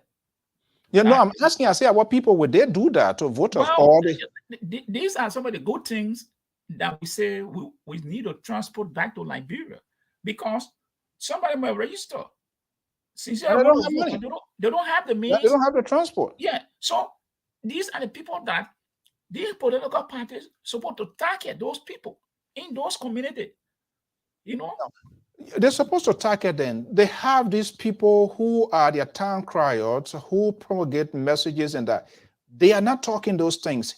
They are not creating that awareness. They are in this kind of falsehood of this election, and that's why that's the alarming thing about it. And they have the right to do what they are doing. But this sort of Donald Trump type of something, the election will be rigged. Don't believe that. They are creating a scenario, a situation that could lead to a potential problem. And when you ask them, what is the proof that you have that election will be rigged? Nobody says it. They are not having voter education. They are not deploying any tactics. They are not having a strategic plan as to how they're going to get their voter, how they're going to make sure, even in this process right now, there are some people who just can't afford. A man who wants to find his or daughter food or woman child food going to school, and you think they will want to go sit down, maybe the cube is so huge, but they are not even, you tell them they can't even identify. They assume people are going to do it for them because of whatever reality or what is unfolding. That's not a strategy. It is not. And let me tell you one thing happened. 2017, I was in Liberia. And I was in my village. I went to the village. The guy who was not representative for that area transported people. Because the town is one of the voting area. That's one of the voting center. He transported people there in trying to come and register.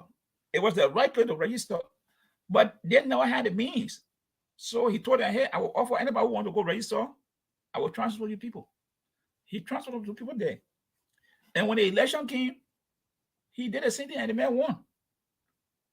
Because those who are looking at him now as someone, hey, this guy is going to transfer me to go vote. To go vote. So who am I going to vote for? I'll vote for the guy. And these are the things we're talking about. So our people should be making these plans that, look, we are registering people. People want to go vote. Not everybody will be financially capable to go to vote. So if we can identify this community, how many percent that we know, okay, we got 25% elderly person or different people, even some young people I can't afford. They can say, okay, the day of election, we'll send buses that come and get you, take you, drop you to your point, you go and vote, they bring you back home. Democrat do it. Republican that's how you get people on your side. You want to encourage people to go to the poll. Is our people going to do it? I don't know. So these are things, if they listen, they should be making these plans. Because if someone got to pay $100 on a motorbike to go vote, the center, they don't have the money. But they want to go vote, but they don't have the money. That also is an impediment to them. It's a handicap. So if you go there and make everything people, you transfer them, they will go and vote. Because you know that they have obligated themselves that we want to vote for you. So help them to get there. But some people say, hey, I won't go back, I got car pay. What will you do? And the man who paid away, the man who paid away, you know, our people, they get a tendency. You who you who care complain first, literally you might end up the one to win the case. Yeah. So that's a greater component. And when I listen to people who, you know, do their podcasts or who tend to be the mouthpiece, be the oppositions of government, whatever, for the most part, some of them are not doing good to the very people they claim to support, because you should be creating the conversation to thereby to encourage people. But when you start telling people this is what's going to be the outcome of the election, you know why you're telling that person in real time? You don't go, because even if you go there, it will be this way. I don't think that should be I'm not a favor of encourage the people to register, to participate. Even if there's an issue, you cannot tell them, you cannot discourage them. But that's why it's happening. That's why we're happening. The people will cheat. The people will cheat. Who the people? So now, let's assume the election take place, which of course they're going to go on, and people having that, oh, the election will not do that because this is there is no need to put in here. Your job here, like what this my guy is saying here, you need to rally people. You need to tell your people to register. You need to identify, know who is for you, who is not for you. And people who are not for you, you need to put in time to convince them, to tell them that you are the right person. They are not doing it. But when they are supporters, people sit on the platform, They will do this here. They will do this to the election. So let's assume they go to the election now. Mandela Cooper win. You will say the election result. You will not certify the election result. You know, the last time when Mr. Cummings came to Atlanta, I went there, and there were people that came, and people were asking, and they explained some things that made sense to me. That hey, we are working on the ground. We identifying the area where we got strength, where we don't have strength, where we can put in more resources in those areas. We are doing it on the ground. And I said, okay, I said, because some of us sit in America and we don't have access to your people, and you people don't want to talk to us. So, and small worry, what is happening?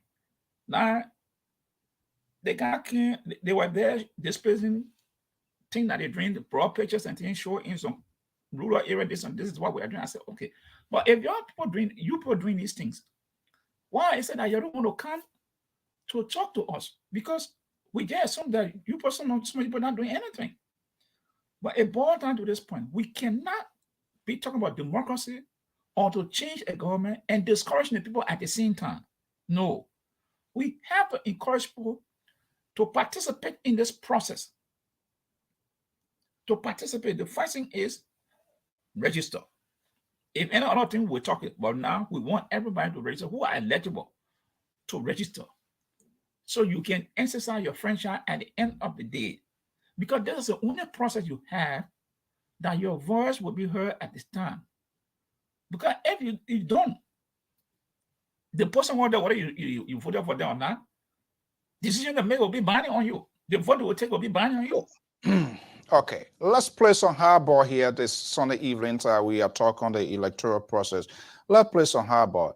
Interestingly, the Secretary General of the Congress, the Coalition for Congress for Democratic Change, the Lord Mayor of Monrovia, Mayor Jefferson Koji, is on attack, hitting her at Joseph Boyka and Benedict Edison Cummings in an exclusive interview with Strong FM a few days ago in Monrovia.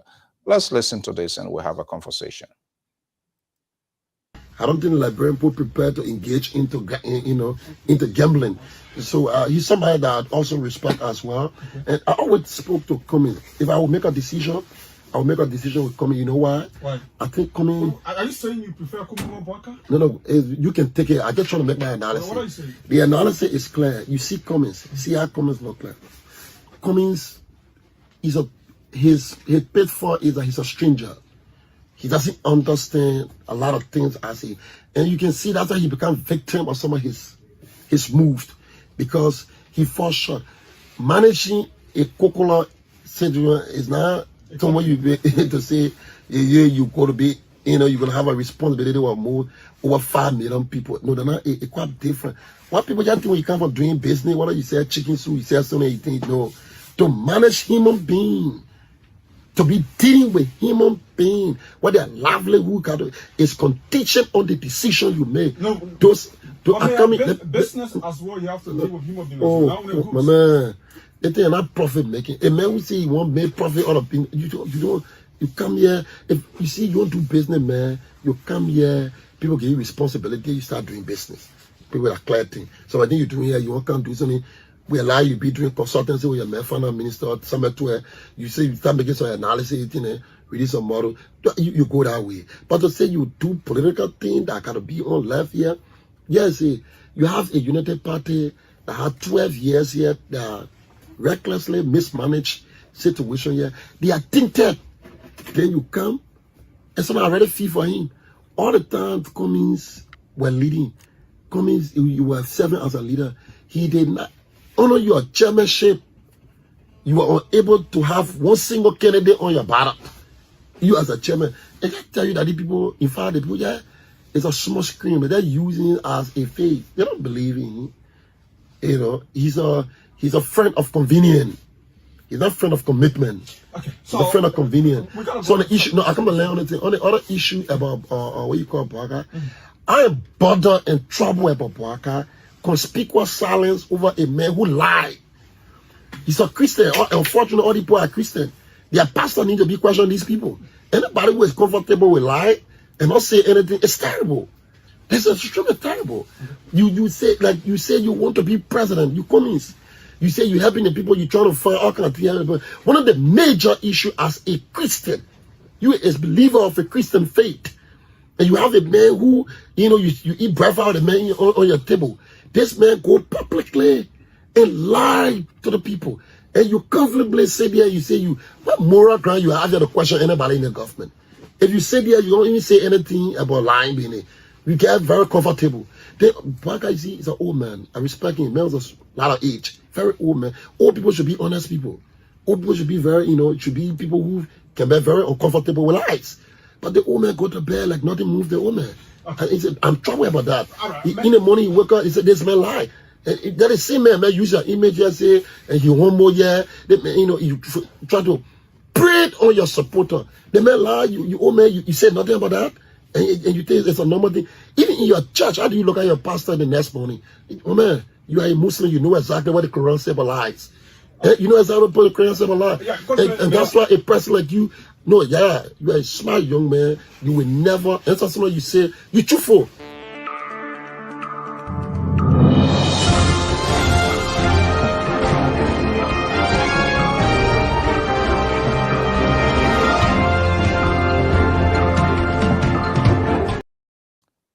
Hearing politicians in their own word. Let's listen to this. Politics getting outside of Moserado. Other people are trying to solidify their political grip, getting around towns and villages. It's visible. Jefferson Koji, the Secretary General of the ruling party, is using the very words of some of the oppositions. That's how they define Comey. It has become a soundbite of the ruling party. And this is why when you form a coalition, you got to be very careful, because his people, they term him as a stranger. They are using their own words on there now. Let's watch this. You have the CDC folks living to Monrovia, getting the suburb outside of Monrovia and doing what they're doing, perhaps to build the momentum of the locals. Let's watch this and see. Courtesy of other sister network.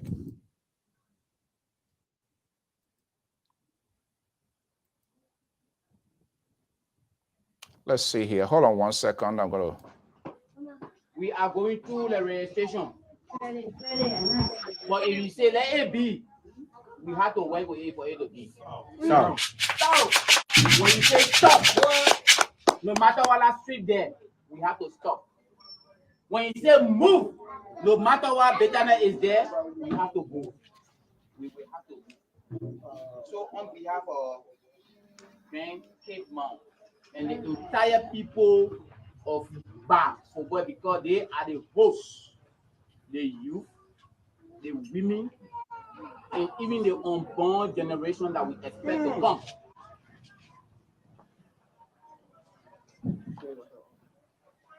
The reason why I call the women,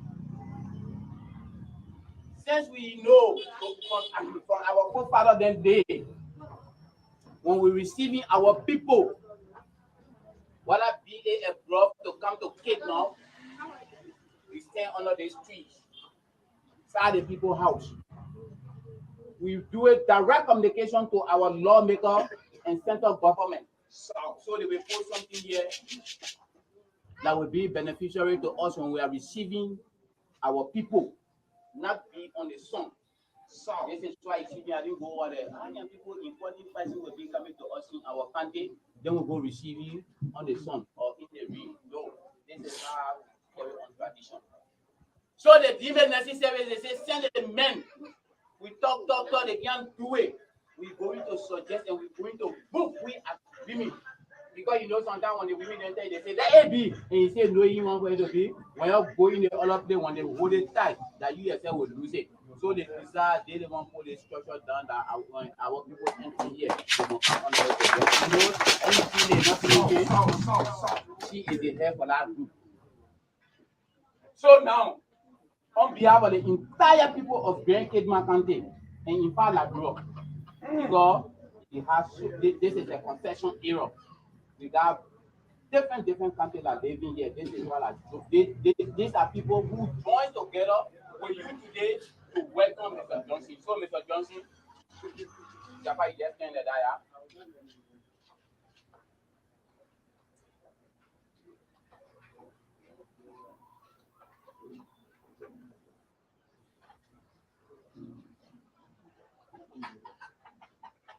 We say the people of Cape Mount, they are welcome, Mr. Johnson.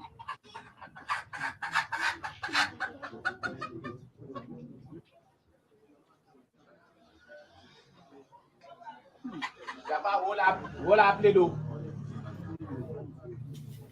Hold it, place, Yapa, hold it, place.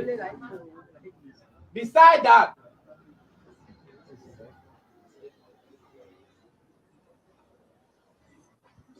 according to the EU people, good faith is better than telephone. When you give food to somebody, you don't show them good faith. They starve. They will not eat that food. But when you show them good faith, even when you're not giving them food, they say, Elame or Geta, you are going to kill it for me. Because of that, we left the registration zero. We will register no matter how the condition is, we will register. So this government is our government.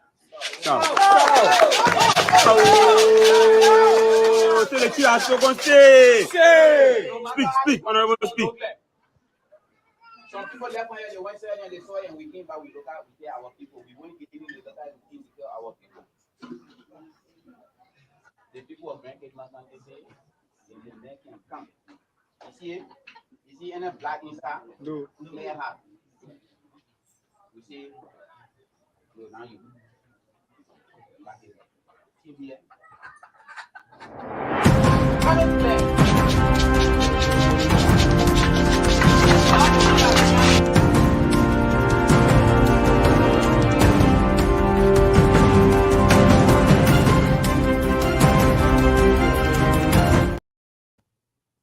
So let's start right before we go here. You listen to Jefferson Koji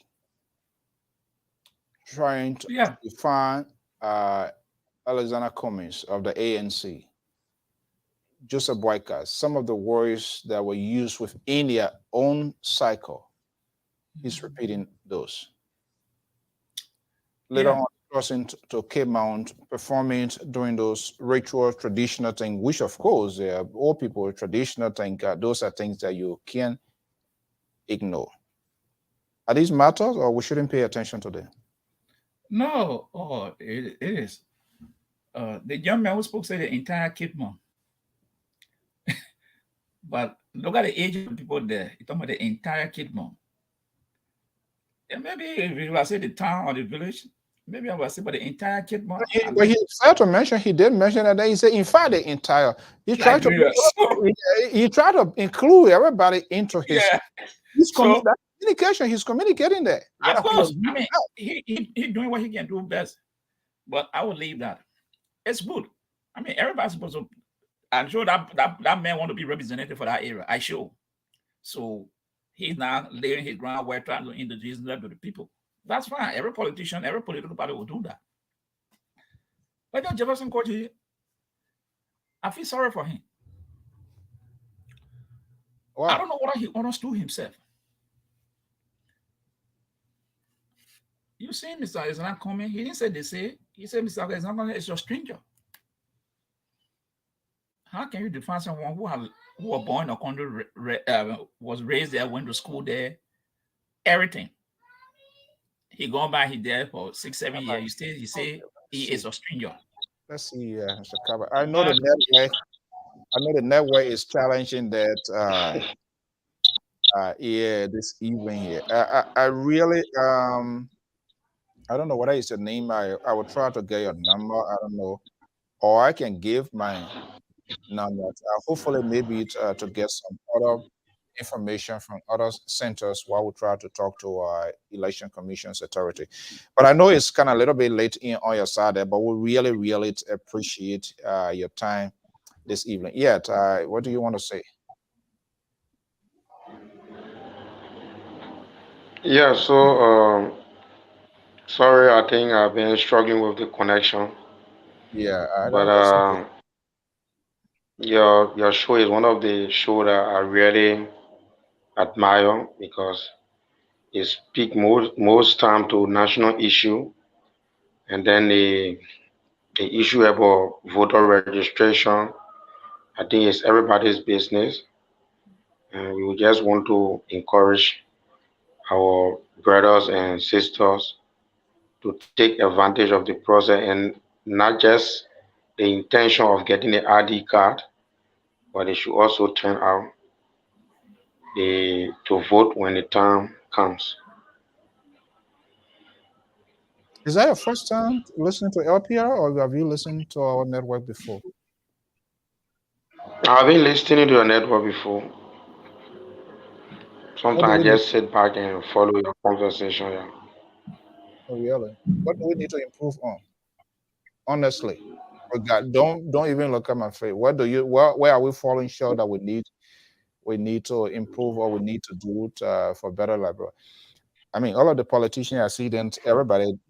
I mean, life is a risk. Don't get me wrong. So I'm not too much of in the blame game. We need to find solutions, and we need to find it the right way. Where do we? Yeah. What? For me, the only thing I see is that the time that you normally have your show, it's Yeah, already late in yeah. Liberia, so you don't have most people up to follow. And We, if it is possible that you can establish some relationship with a local radio station, that at least you can have the show relay during the net hour, because some of them are like just playing music and they don't have major discussion like this or late times like this. So if you can try to build on establishing a kind of relationship with them where they can relay the show, and then you have some people just relaxing and then following the conversation. But on the overall, I think your discussion is good. And most time I see is about national discussion and not being biased or being one-sided politically or something. This is why I really love following the show. okay, thank you so much, and we will do that. We've been working on that, and part of it is it's kind of like hard. The new slogan, "Man can't talk all." Man can't, Yeah. yeah, man can't talk. No, seriously, Mr. Kaba, we're working on that. But it's hard because for some of us, we just want to be ourselves. And working with network, all of these network, both here in Liberia, they are all polarized. They all have their interests. And so when you start with them, they want you to play their tone, their language. If you don't do it, Yeah. you're in a relationship with falls back. I'm not saying that how other than that, but we are working on it. We are working on plans, to establish something that directly and with respect to everybody. The whole world is on the digital on the net now. We're working on plans also to have some daytime slot, where we can be able to engage people. As soon we are relocated, we are relocating. As soon we complete that process, we have more daytime engagement. We know the time is challenging. Look at time like this you're on. And I really want to thank you because of your country. So really, really appreciate that. I will put my number out here. If your number is on WhatsApp, to kind of like inbox me your number. I don't want you to say put your number on the public outlet, but I can put my own here. If the network number, um, 682 433 8802 is on WhatsApp. I'm putting it right now. If you're able to just take it quickly before we let you go. Yeah, and it is 682 433 8802. It's also available on WhatsApp. You can message or whatever way you can, and can take your number. We'll try to find time, and we want to like talk to young people where how they feel about this process and all of that. But overall, like people need to register to vote in order to participate. That's precondition. If you don't register, you can vote, and that's why we want these people. They must forget who going to register. That's talk that one here. Build the case. Have the voter first. Then you can talk about Because if you don't register, you don't have people. Then how? What's the guarantee that you even want to have the election to work? And there's nothing evident as far as I'm concerned yet. We don't need to preach that sort of. Those are discouraging tones from people from going. I know it's late. What's your final message for our Liberians, both inside Liberia and even in the USA, people that listen? What should we think going forward about our country? What do you think? So I think we should think positive about our country and not to have the doubt about our ability as a country to develop and then be on par with other countries that are boasting of development today. So we should all develop the positive mindset and then speak truth to power and then encourage national endeavors, those issues that will benefit all Liberians nationally should be encouraged by everyone and not politicizing the national issue that has to do with everyone development. So I think the politics will play out, but when it comes to uh, issues that border around the benefit of every Liberians, I want to encourage us to keep it positive and then at least leave politics for a while and make sure that our country can. Okay. Well, he has, yeah, Liberia. Oh, Lord, internet in the 20. Okay. Yeah, Mr. George, carry on. We'll soon be wrapping here. Jefferson called his own statement. Who will you say that Mr. Comey is a stranger to Liberia? I don't know his definition of strangers. But he said, Mr. Comey ran Coca-Cola. You cannot compare. Yeah, running a government is different. Running a private corporation is different. But look at the size of Coca-Cola. The budget which he managed, maybe double or twice of Liberian budget. And to come out to say that doesn't give him or that doesn't qualify him, in other words, saying, to run as president of Liberia. But in the same vein, then he said, Comey could be a consultant to Samuel Toure. Well, after you just said that this man is not fit to do anything, why would he be a consultant to Samuel Toure? Come on. So, Jefferson Kochi, this stage, this is not our business. You are the Secretary General of the CDC. When you are putting words up there, you got to be very careful what you say. Because people end up go to this station, relax, because people don't push on these things.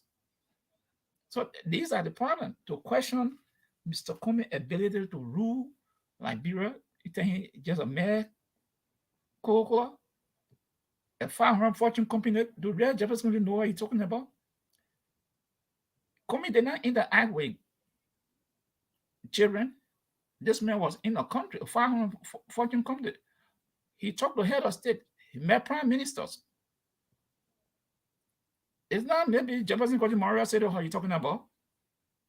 So to say that is just a complete insult. What Jefferson Kochi should be telling the Liberian people what his government has done for the last 5 years. Let him come on the platform so he can defend his government policy. And to the issue, he said, referring to Omen Boakai as somehow liar or old man. Well, I don't know what he talked about that Mr. Boakai had not called whoever. I don't know who he was talking about. That somebody lied that he's supporting the person. I don't know who is this person. So I won't be able to speak on that too much because he's saying he's not questioning Boakai religious belief. What that has to do with what the policy has to do? Talking about how Ms. Omen Boakai can go to church and look at the bishop and to say this person cannot say this person is lying. I mean, those are personal attacks. I believe that we should be talking about the substance. what his government has done and what the Unity Party has done, and what will be their policy. Let's compare oranges and apple. But again, it's where he's sitting down as a friendly station, so he has the luxury to say anything. Nobody asking him a follow-up to pushback. So Jefferson will say anything. But at the end of the day, the Liberian people will be the one to decide. Are they better up to date than yesterday? If the answer is yes, then CDC will carry the day. So I just want to tell Jefferson Gochi, if you want to have a debate, then come out. We can have a debate on a forum that people can discuss the issue. To compare your president now to that what somebody's seen when these people had done. Okay, good. Mohammed, he said he sent a message. So okay, I will respond. I don't know. Okay, let me see here. Yeah, go ahead, Josh. So Jefferson Kochi, actually, I feel better for him. I think he has nothing to talk about comments except using something to belittle him that, oh, Coca-Cola. Okay. Jefferson Kochi, you don't know how Coca-Cola runs. Mr. Cummings, they not just work for Coca-Cola, but it was Coca-Cola was the highest position he had. He worked for other corporations before. He worked for the bank in Monrovia. LBDI, he worked there. He left, he went to Nigeria. He worked there. Went to Kenya, South Africa, Britain, then America. Yes, you're right. That is not government institution. I will send you bill now. Your ANC record really surrogate now. Your bill. The man will call in, say he been here. The next time will call in now. He been promising to come. He can't. No. I'm not. I'm just saying because Jefferson Kochi, that's why he said. And like coming had not coming on the, he turned Coca-Cola as maybe someone selling cold water on the street of Monrovia. So I'm just trying to inform me that Jefferson Kochi know that I had the institution run, that I had the corporation run. You have the city government there. You have been there 5 years. Look how the city look. Look how the city look. Eh? You cannot keep the city. You cannot keep the city up. And you have the nerve to come and attack someone who has reached that level of in the private sector. Is that what you want to compare? No. Let's look at Joy Ria's record. If you want to, just look at it. What did he do at the time? So CDC, they have nothing. They have no tools, Mr. So to go after comments. So the only people to, oh, he doesn't have the experience, or he's a stranger. And I still wondering. Is that the first time hearing that word? Oh no, people are used to it. But the question I'm asking, what is the definition of stranger? We never had a chance to ask those people. Yeah. Why make it dangerous when this internal inside fight goes on? Eventually, those things come back to haunt you because those were things that they got directly from their own people. You know, I will hope and pray. You see, Mr. So this thing is a vicious cycle. What's going around, come around. The very people who are saying Mr. Cummings is a stranger. Who are the people you're talking about? Huh? Who are the people? I will call you. Don't worry. What? The very people who are saying you're a stranger today. Who are the very people? Who are the very people? I think I have the liberty. This is not a society. No, I'm just asking. We are also on an obligation to give equipment. Yeah, but I'm saying at the appropriate time, I will call names. Appropriate what time? What is the appropriate time to you that we need to wait for? Or that when I have things that I need to. Are you referring to Banana Ure, for example? Mr. So, at the appropriate time, these people will be put. The name will be put on there. Is that yes? I don't back off from people, but I think at the appropriate time, I will speak. Names. Is that yes to my question? Well, Benina, you know, I'm not talking about Benina Yuri. No, I'm asking is it a yes to my question that I was asking? What was your question? You said The Ben question Nayuri. I is, said no, Mr. So. I'm not it's not calling Ben Nayuri and name. who you think is this? Who it was? Oh, but that's what I'm saying. I said at the appropriate time, I will call names. Any timeline? Or next week. Next week is relative. Which date next week? Next week, Sunday, Freedom Watch. Okay. And you know, Mr. So, as we do something, we start playing so many people's voices. So the Liberian people can be reminded of some of the things they said about other people in the past. They who? I said, Mr. Soe is relative to what day it could be anybody, any political figure. It could be George Weah voice. Yeah, Jefferson Kochu, and we play her voice. And who else? Mr. Costa, Ben Nayuri, Honorable Bwaka, Honorable Cummings. The list go on. Vendela, Madam Cooper, Councilor Gonglo. So the list go on. All these people. They have said something down. Let's do a process of elimination. No, we should not do a process of elimination because we're not eliminating anybody. All of them have said some things. All of them have said something one way or the other that they need to be reminded. Okay. All right. So the legendary Amos George. New week starts.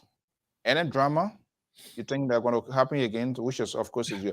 I do not expect, let me just say now, I do not expect the president of the Republic of Liberia to comment on anything, to make any statement, not even the government of Liberia, with the meeting held with the Central Intelligence Agency, because if that happens, you are declassifying high security.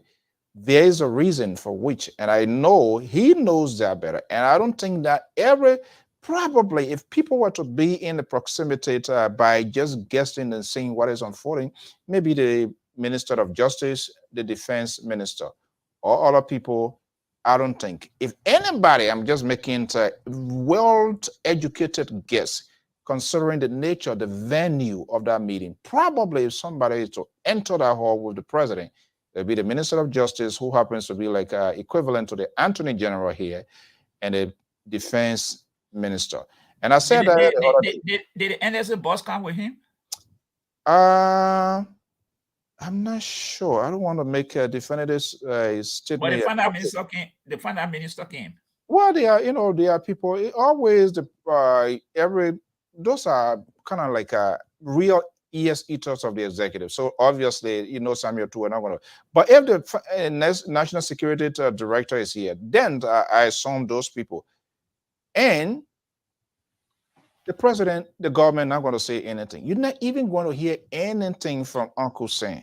And I said that the other day, the presence of what is happening, the Guinea, the Burkina Faso, and the presence of the Russians, the American, when you see them doing something like that, then this is almost a smoke screen. But as long that meeting was held at the Central Intelligence Agency, that with the president of a certain president of a country, it is a classified, it is a really highly I don't expect any briefing from anybody anywhere until maybe the next 28 the president, he doesn't speak on issues. James Soe said the NSA, but okay, if the NSA boss is here, so let me tell you, the people are expected in that meeting, the Minister of Justice, the Defense Minister, the NSA boss, and the Minister of Finance. Those are the 4 people I believe accommodate the president in that room. But Mr. Soe, let me say something. The president doesn't already address the nation. He don't speak on the issue. So this fall right. No, besides that, he's not supposed to say anything. Listen, he's not supposed to say anything. Fall right into that category. So the thing here is, he will not, and none of them will speak on that issue. None of them, because I show. They told them whatever they were asked or whatever they were shown, they told them that this is a classified information. So if you say out there, they know the source, they will come after you. So I know that warning was given to them. So we don't expect any people to speak on that issue. Even if they ask, that would be a deflection. They would just tell you, say, hey. And one other thing I want to say on this side is that this was not a state visit. No, it wasn't a state visit. This was not a state visit. So it's a very unique one, though. But I don't understand the concept, how people perceive it to be, and there were a lot of things moving around here. The Liberal were on the network where the president tells the African, you're not going to discuss those issues. No, but yes, the interesting thing. Like maybe I gotta do some research. When last the president of the United States, the president of Liberia was invited? Because in the heat of the Cold War, Kenneth Kaunda was invited by the Central Intelligence Agency, yes, and we knew Kenneth Kaunda's position at the time. But I'm seeing Liberia. Yes, so the thing is a two-way street. Yes, it's win, it's a gain. You will not know. I will not know.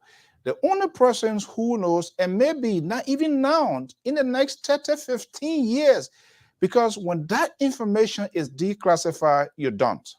I don't want to go beyond my own scope here. So because when they call you, there must be a serious thing. They either call you to say, hey, this is what happening. We need to have a conversation about it. This is what we can do to put preventive measures in place. This is X, Y, Z. That's not like an ordinary meeting here. So, but Mr. Here's the thing here. The CIA director visited Liberia. Right. Yes. So if it was just common issue. So probably that was a gateway to this conversation. Yes. And there was no relief. That's why you never saw a relief from the embassy, the State Department, all of these places people have checked.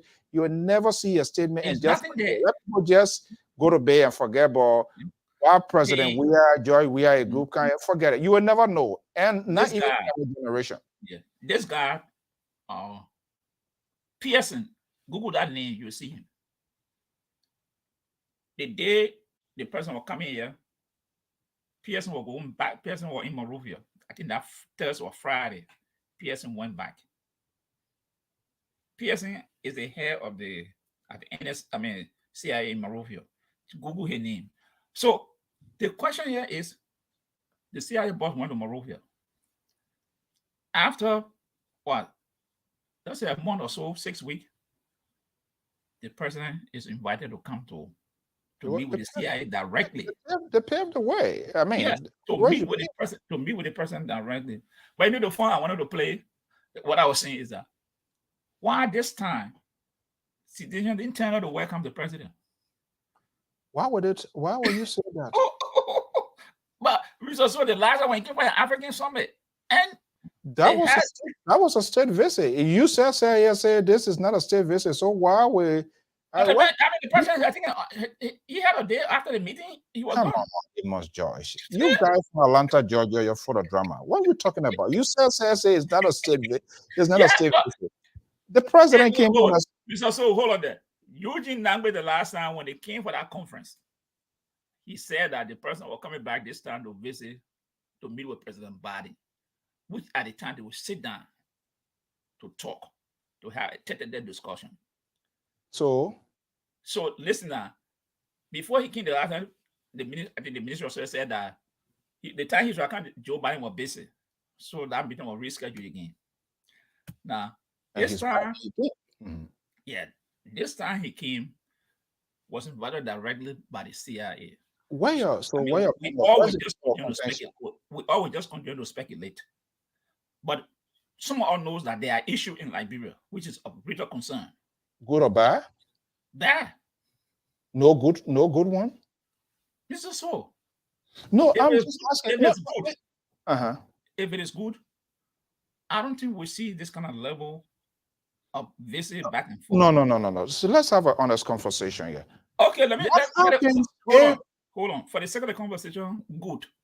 But what I'm relating to is concerning. What? There are a few issues. The drugs issue in Monrovia, the quantity of drugs that are flowing into Liberia. That is very concerning to me. The quantity of the drugs that flow into that country. Why is it now this country we've seen the kind of amount of drugs? I'm not saying there have not been illicit drugs, trade, this and that, but the quantity of drugs. So with your concern right now, if CIA, and we know the operation. And the next one is the Wagner Group. The Wagner Group is the private army in Russia. The spread of this army in the region. Yes. The Wagner Group. When all of USA intelligence come from the Israeli. So let's do the Wagner, which is great. The drugs, the presence, the coup, the patent of coup d'etat within the West region. The Russians' aggressive operations in Burkina Faso. We saw what happened in Guinea. So if Uncle Sam now calls the president and say, okay, what is happening is concerning. There's a need now. Maybe Uncle Sam will try to reinforce her intelligence capacity, manpower, logistic, training, which of course we may not know. Is it not a good thing? Oh, that's a good thing. But in fact, why you want to? Now, that's a good thing. But the CIA headquarters, they invested a whole lot in the UCI headquarters building in Monrovia. The NSA building, I mean, they invested in the NSA building. I know. So if something is not going right, if they are raising this alert to have this conversation with a national leader, is that a bad thing? Oh, no, it's not. It's not bad because it's about our security. All right. Let's leave it there for today. And let me say this. They're looking to arrest tool. 2007, 2018, the U.S. Embassy report. I think Fahad, there's a arrest tool. Looking at arrest, there's a store there. They mentioned about Hezbollah, that's true. It was in the report, Hezbollah, that's true. The people there were using that store for money laundering for Hezbollah. If you check the 2017, I think 2018, they called the store name, everything, the people name in that report. Do a research, you see it. Okay, I'm looking at both ways. There's a good side, there's a bad side. Everything there's a good side. We have to build the intelligent capacity of our country. I think that's the good side. And the bad side would be to say, hey, Mr. President, there are things slipping here. You need to step out. You need to do X, Y, Z. Bottom line is good for the country. The legendary Amos George, I want to thank you so much for your time. And by God's willing, I think the Liberal going to start his, I'm not sure, but the Liberal going to start. Well, to our many viewers and listeners, we want to thank you for sharing your Sunday evening with us. This is Zean Soe of the Liberia Public Radio. And the Freedom Watch edition will be returning on Sunday here. We're going to make the time here. And to our dear brother, Kaba, joining us from Liberia, thank you so much for your time this evening. And hopefully you can really join be back here. We hope to get more of that and know exactly what's going on. If this is your first time, we say thank you so much. Please follow, click like, and follow our page. Our suggestions, the number is there. 682-433-8802 is the Liberia Public number. We are open to questions. Send your suggestions as to how we can enhance the capacity of this network. Emma George, thank you so much. And have a great, beautiful Sunday. I will give you a buzz right after the program. I know you called yesterday, but I was kind of a little knock off. Oh, so, I know it's not done, but yes. Let me just leave with this word. Please, the Liberian government, we want to know what happened to the arms that you confiscated. And secondly, please, you're trying to ease that tension in Oro. Yeke Kolba, please. I'm pleading with the government, the CDC party, you'll do everything to ease that tension down in that district. I don't want that district to become like Iraq, what they got, Motala, who built a militia in that country. So please, my people. Who's it again? Frederick, what are you talking about? Mr. Soe, why would a U.S. government's intelligence agency ask President Weah to travel to their country to discuss administrative processes? Really?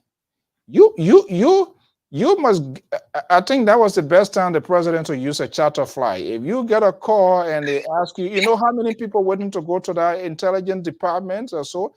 Who no, nobody, so nobody waiting to go there. Nobody want to be called there. Say nobody. There are two things. It's not a matter. Of course, that's how you find solution to problem. You go there, they say, you say, okay, because we don't have the capacity to fight this thing. Then you throw it right in their lap for them to help you, to train you, to build your capacity. So who don't, right, Amos George, you don't want to meet with the governor of or senator of Atlanta, Georgia right now? No, I can meet with the governor. That's no problem. But when the FBI call me, the CIA calling me, then I close. So why would you think when the CIA call you, they mean you have done wrong? But Mr. So. Is that the only connotation that we can process from here when the CIA call you?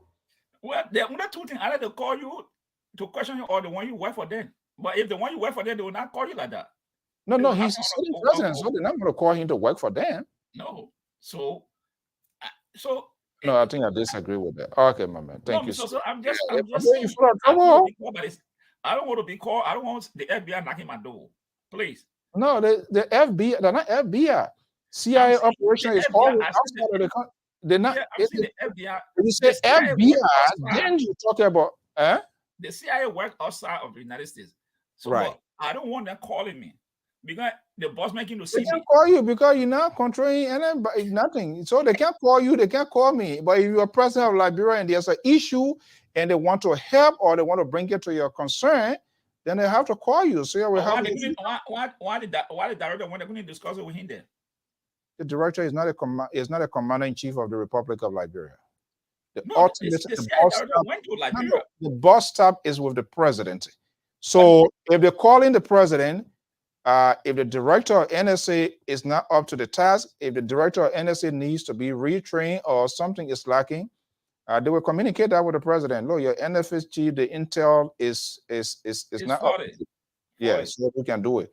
So they assume they have made a recommendation. Then it's not a good thing. Yeah, it would be good, but I'm still wondering why the director of CIA. Oh, man, just leave your own with God. Good night. Bye bye. Yeah. All right. Thank you so much, my man. That was a good question, Ash. Okay. But I don't have answer to all. All right. Thank you so much, by Josh. Yeah. All right. Bye-bye. Okay, folks, we want to thank you so much for your time. This evening, Freedom Watch coming up. We're going to make up the time slot here. We'll come up with a definitive time. But just also know this country, man, you got to catch up with stuff. So sometimes it detects all. But we say thank you so much for your time this evening, this afternoon, depending where you are. Your tweets, your comments, we'll go back to read that. Always send your suggestions as to how we can enhance. We must encourage our people to register to vote.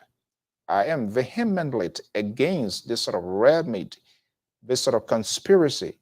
Election will be rigged. Election will not be free and fair. This is what we saw happening here.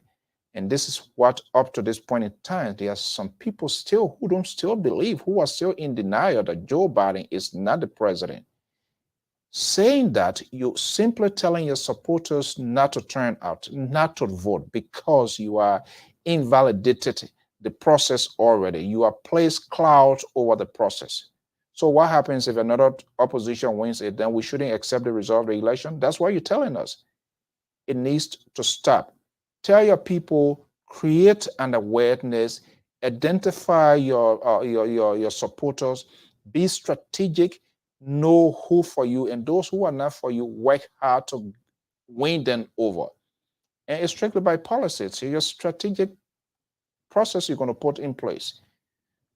We want the election to go ahead. We do not want, we must be like any other free world to allow the democratic process to take place. Kaba, thank you so much for joining us inside Liberia. We will keep having this sort of conversation, and I think it's better to do. If this is the first time, this is the Liberia Public Radio. Subscribe. We are also on YouTube. We are on LinkedIn. You can get us, follow us. Click the notification bell. There's going to be a drop down, and you want to hit all notifications. That will give you an alert when LPR is on. Until then, Thank you so much for your time this evening, this afternoon, morning hour, whatever you are, for being part of tonight's conversation. Have a pleasant evening. Bye-bye.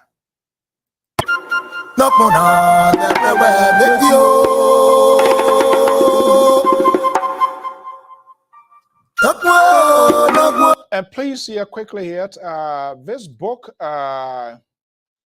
is up. Please, you can get this on Amazon. So let me see here. Where is this book here? This book is already being launched. The Ministry of Education already certified this book to be part of the curriculum. The Liberty Hijack by Kai Gerald Glay is available on Amazon. You can get a copy and read that. It's loaded with information. I'm telling you, you would not regret spending your $20 to get that book. Know about your country. You will get to know of the 1955 election. The birth of political leaders we are hearing today. That was the 1955 election in Liberia. That gives birth to this political leader. Get that book. It's $20. It's right on Amazon. It's in Liberia. It was launched last week by the Ministry of Education Authority. It's going to be in Gantad, and the more potential it will be for part of the curriculum in the Liberian process. Until then, educational process. Thank you so much. Have a pleasant evening. Bye-bye.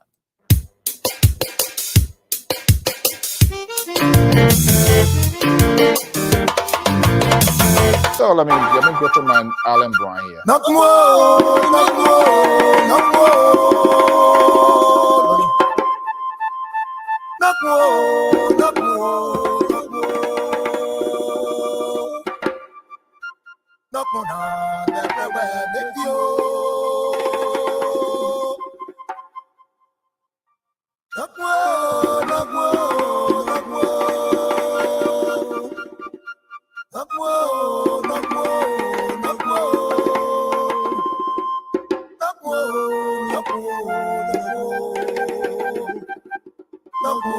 Welcome all of you to this launch program of Liberty Hijack. The history of how the love of liberty divided Liberia. This program represents an important milestone in the history of our country and in academia. The book Liberty Hijack represents a new discussion of our history. It represents a new format for the systematic review, analysis, and synthesis of our country's national history. But let me talk a little bit of myself. For those who do not know me, and who decide to know me or have to know me through this book.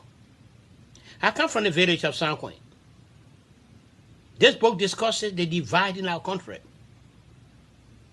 It provides prescriptions as to how we can resolve our divide. We are a divided country, founded on the principle of liberty. But that liberty has not been achieved for all.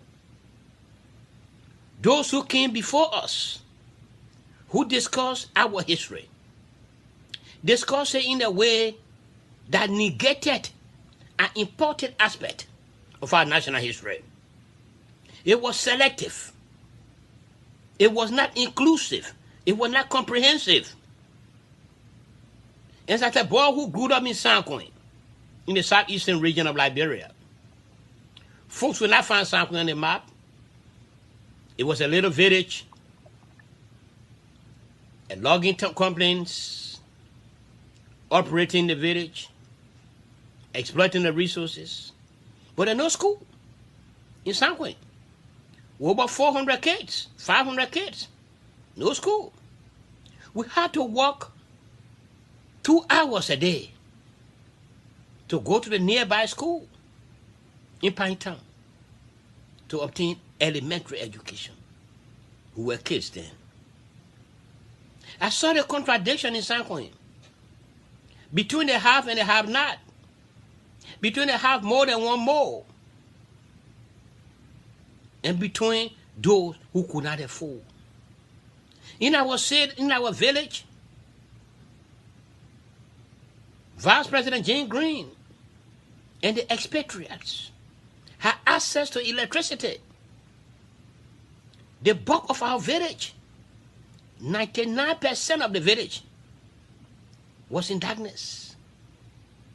We had to start it on a firewood, fire hard, on a candle, if we could afford.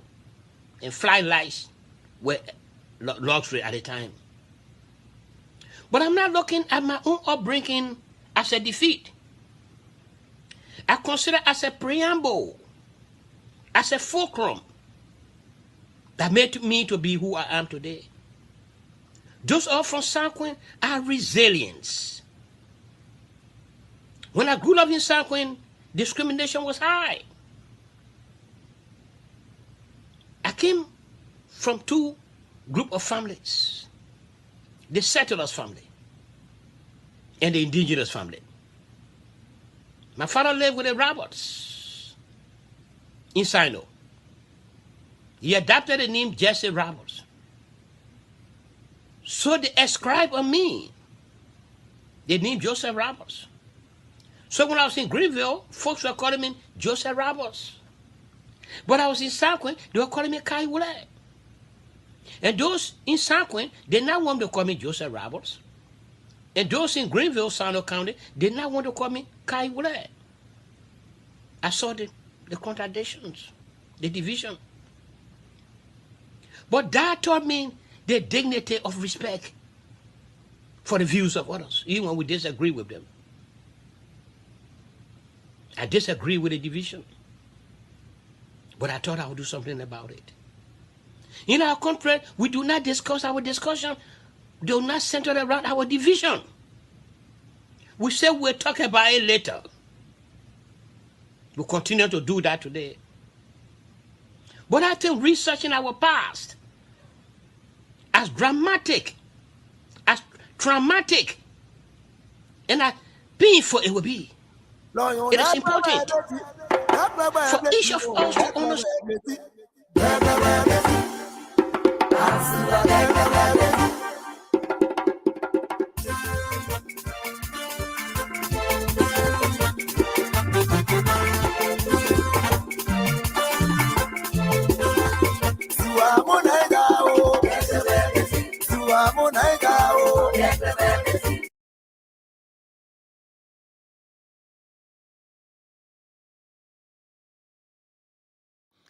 That's the songwriter. There's a time to everything. The Sanquin Ball, providing a real lifetime history. An award-winning journalist, a former minister of government, legendary Kai Gerald Wule. Liberty Hijack. If you read this book, trust me, you'll be equipped with information, real-time history, a lot of great topics. I'm still going through it, and I'm going to be having him here again. A lot of loaded information. If you read this book, you will get to know much more deep parts of your country, to why you thought of it or you think your country is. You're going to know. The tyranny in short circuit, the President King's resignation. What happens? We see the war now that is being coined today. A political leader, that man, political leader. If you read this book, you would know how that name came about, political leader. It's what these people, they went into the 1955 elections, and all of the things that happened there, they are bringing it into this world. And that's how you call them political leader. What led to that name? If you read this book, you get an in-depth of this book. If you read this book, you're going to have a second thought.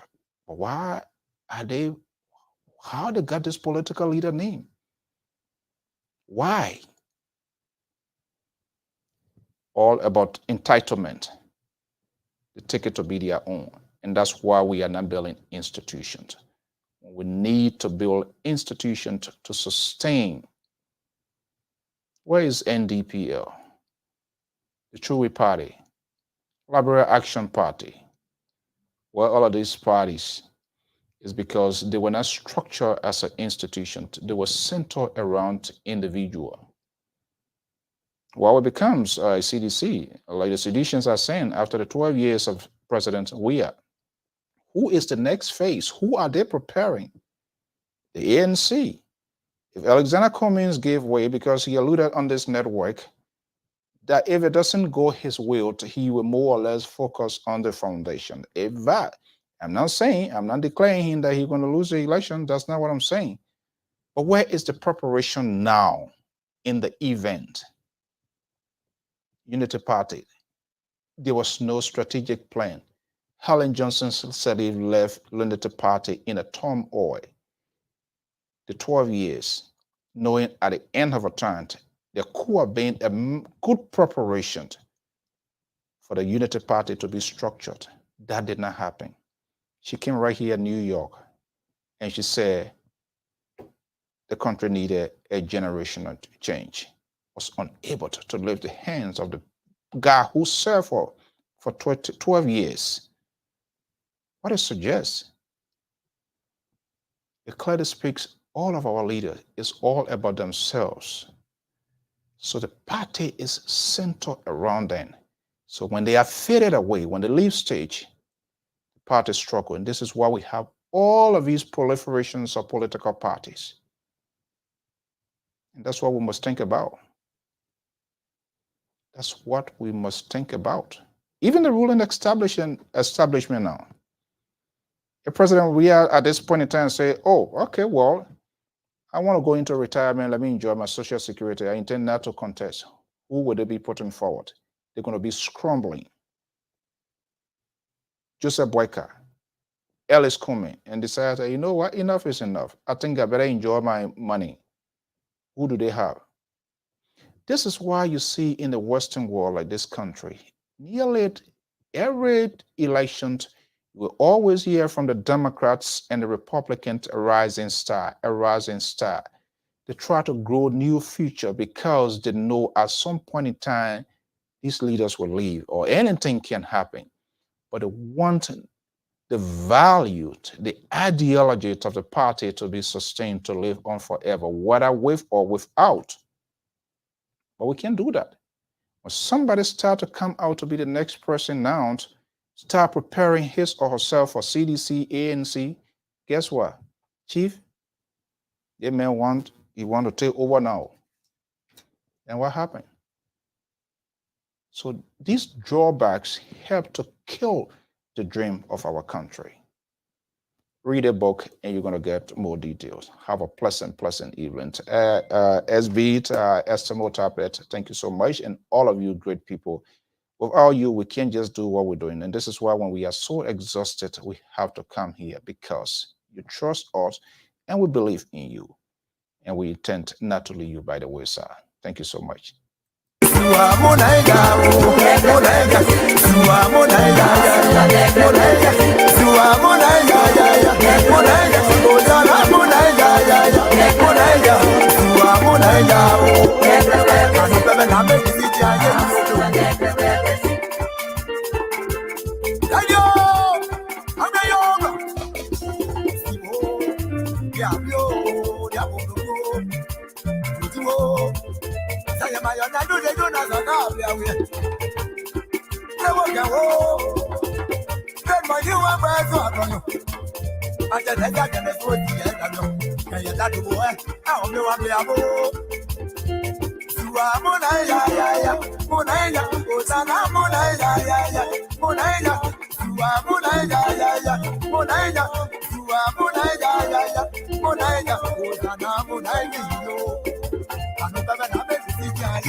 Government, it did not meet your core values?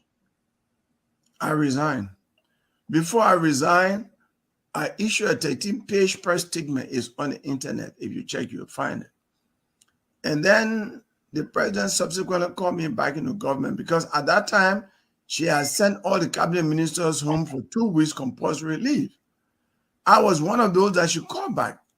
And I said, no, I'm not coming back into your government because what I believe you will do is not what you are doing. This country went into civil conflict and over 300,000 people were killed because of bad governance. And I see the same thing Happening. being done by you. The same thing is happening. That's why you told the president? Yes, in a conversation with her. And I said, thank you, but I'm not coming back to the government. Anything good in Liberia. Louis Brown was National Security Advisor to Charles Taylor, man. That was the time I was tortured. This seems to me ANC now. Let them be redeeming themselves. They laid the foundation for the suffering that is happening today. No. It's not in good faith. Isn't it the same Louis Brown who said to President Salif, Kennedy president, that no one since 1847 has so desecrated the executive mansion equal to President Kennedy, Ellen Johnson Sirleaf. It was not even a month after he was appointed to be Minister of Information for that same President Sirleaf. And he was propagating everything. When he was asked by the journalist, he said, you know, when you are far from President Sirleaf, you see a bad woman. When you come close to her, you see a good person. That sounded very opportunistic to me. For being here, and especially in these difficult times, I thank the Liberian people for their kind attention. All over this country, in every village and town, across every region and community, from mosques to churches, from markets to schools, from prisons to hospitals, across all political parties, ministries, agencies, and institutions of the government, no Liberian needs me to tell them that things are bad and only getting worse. Sadly, President Weah and few of his officials who are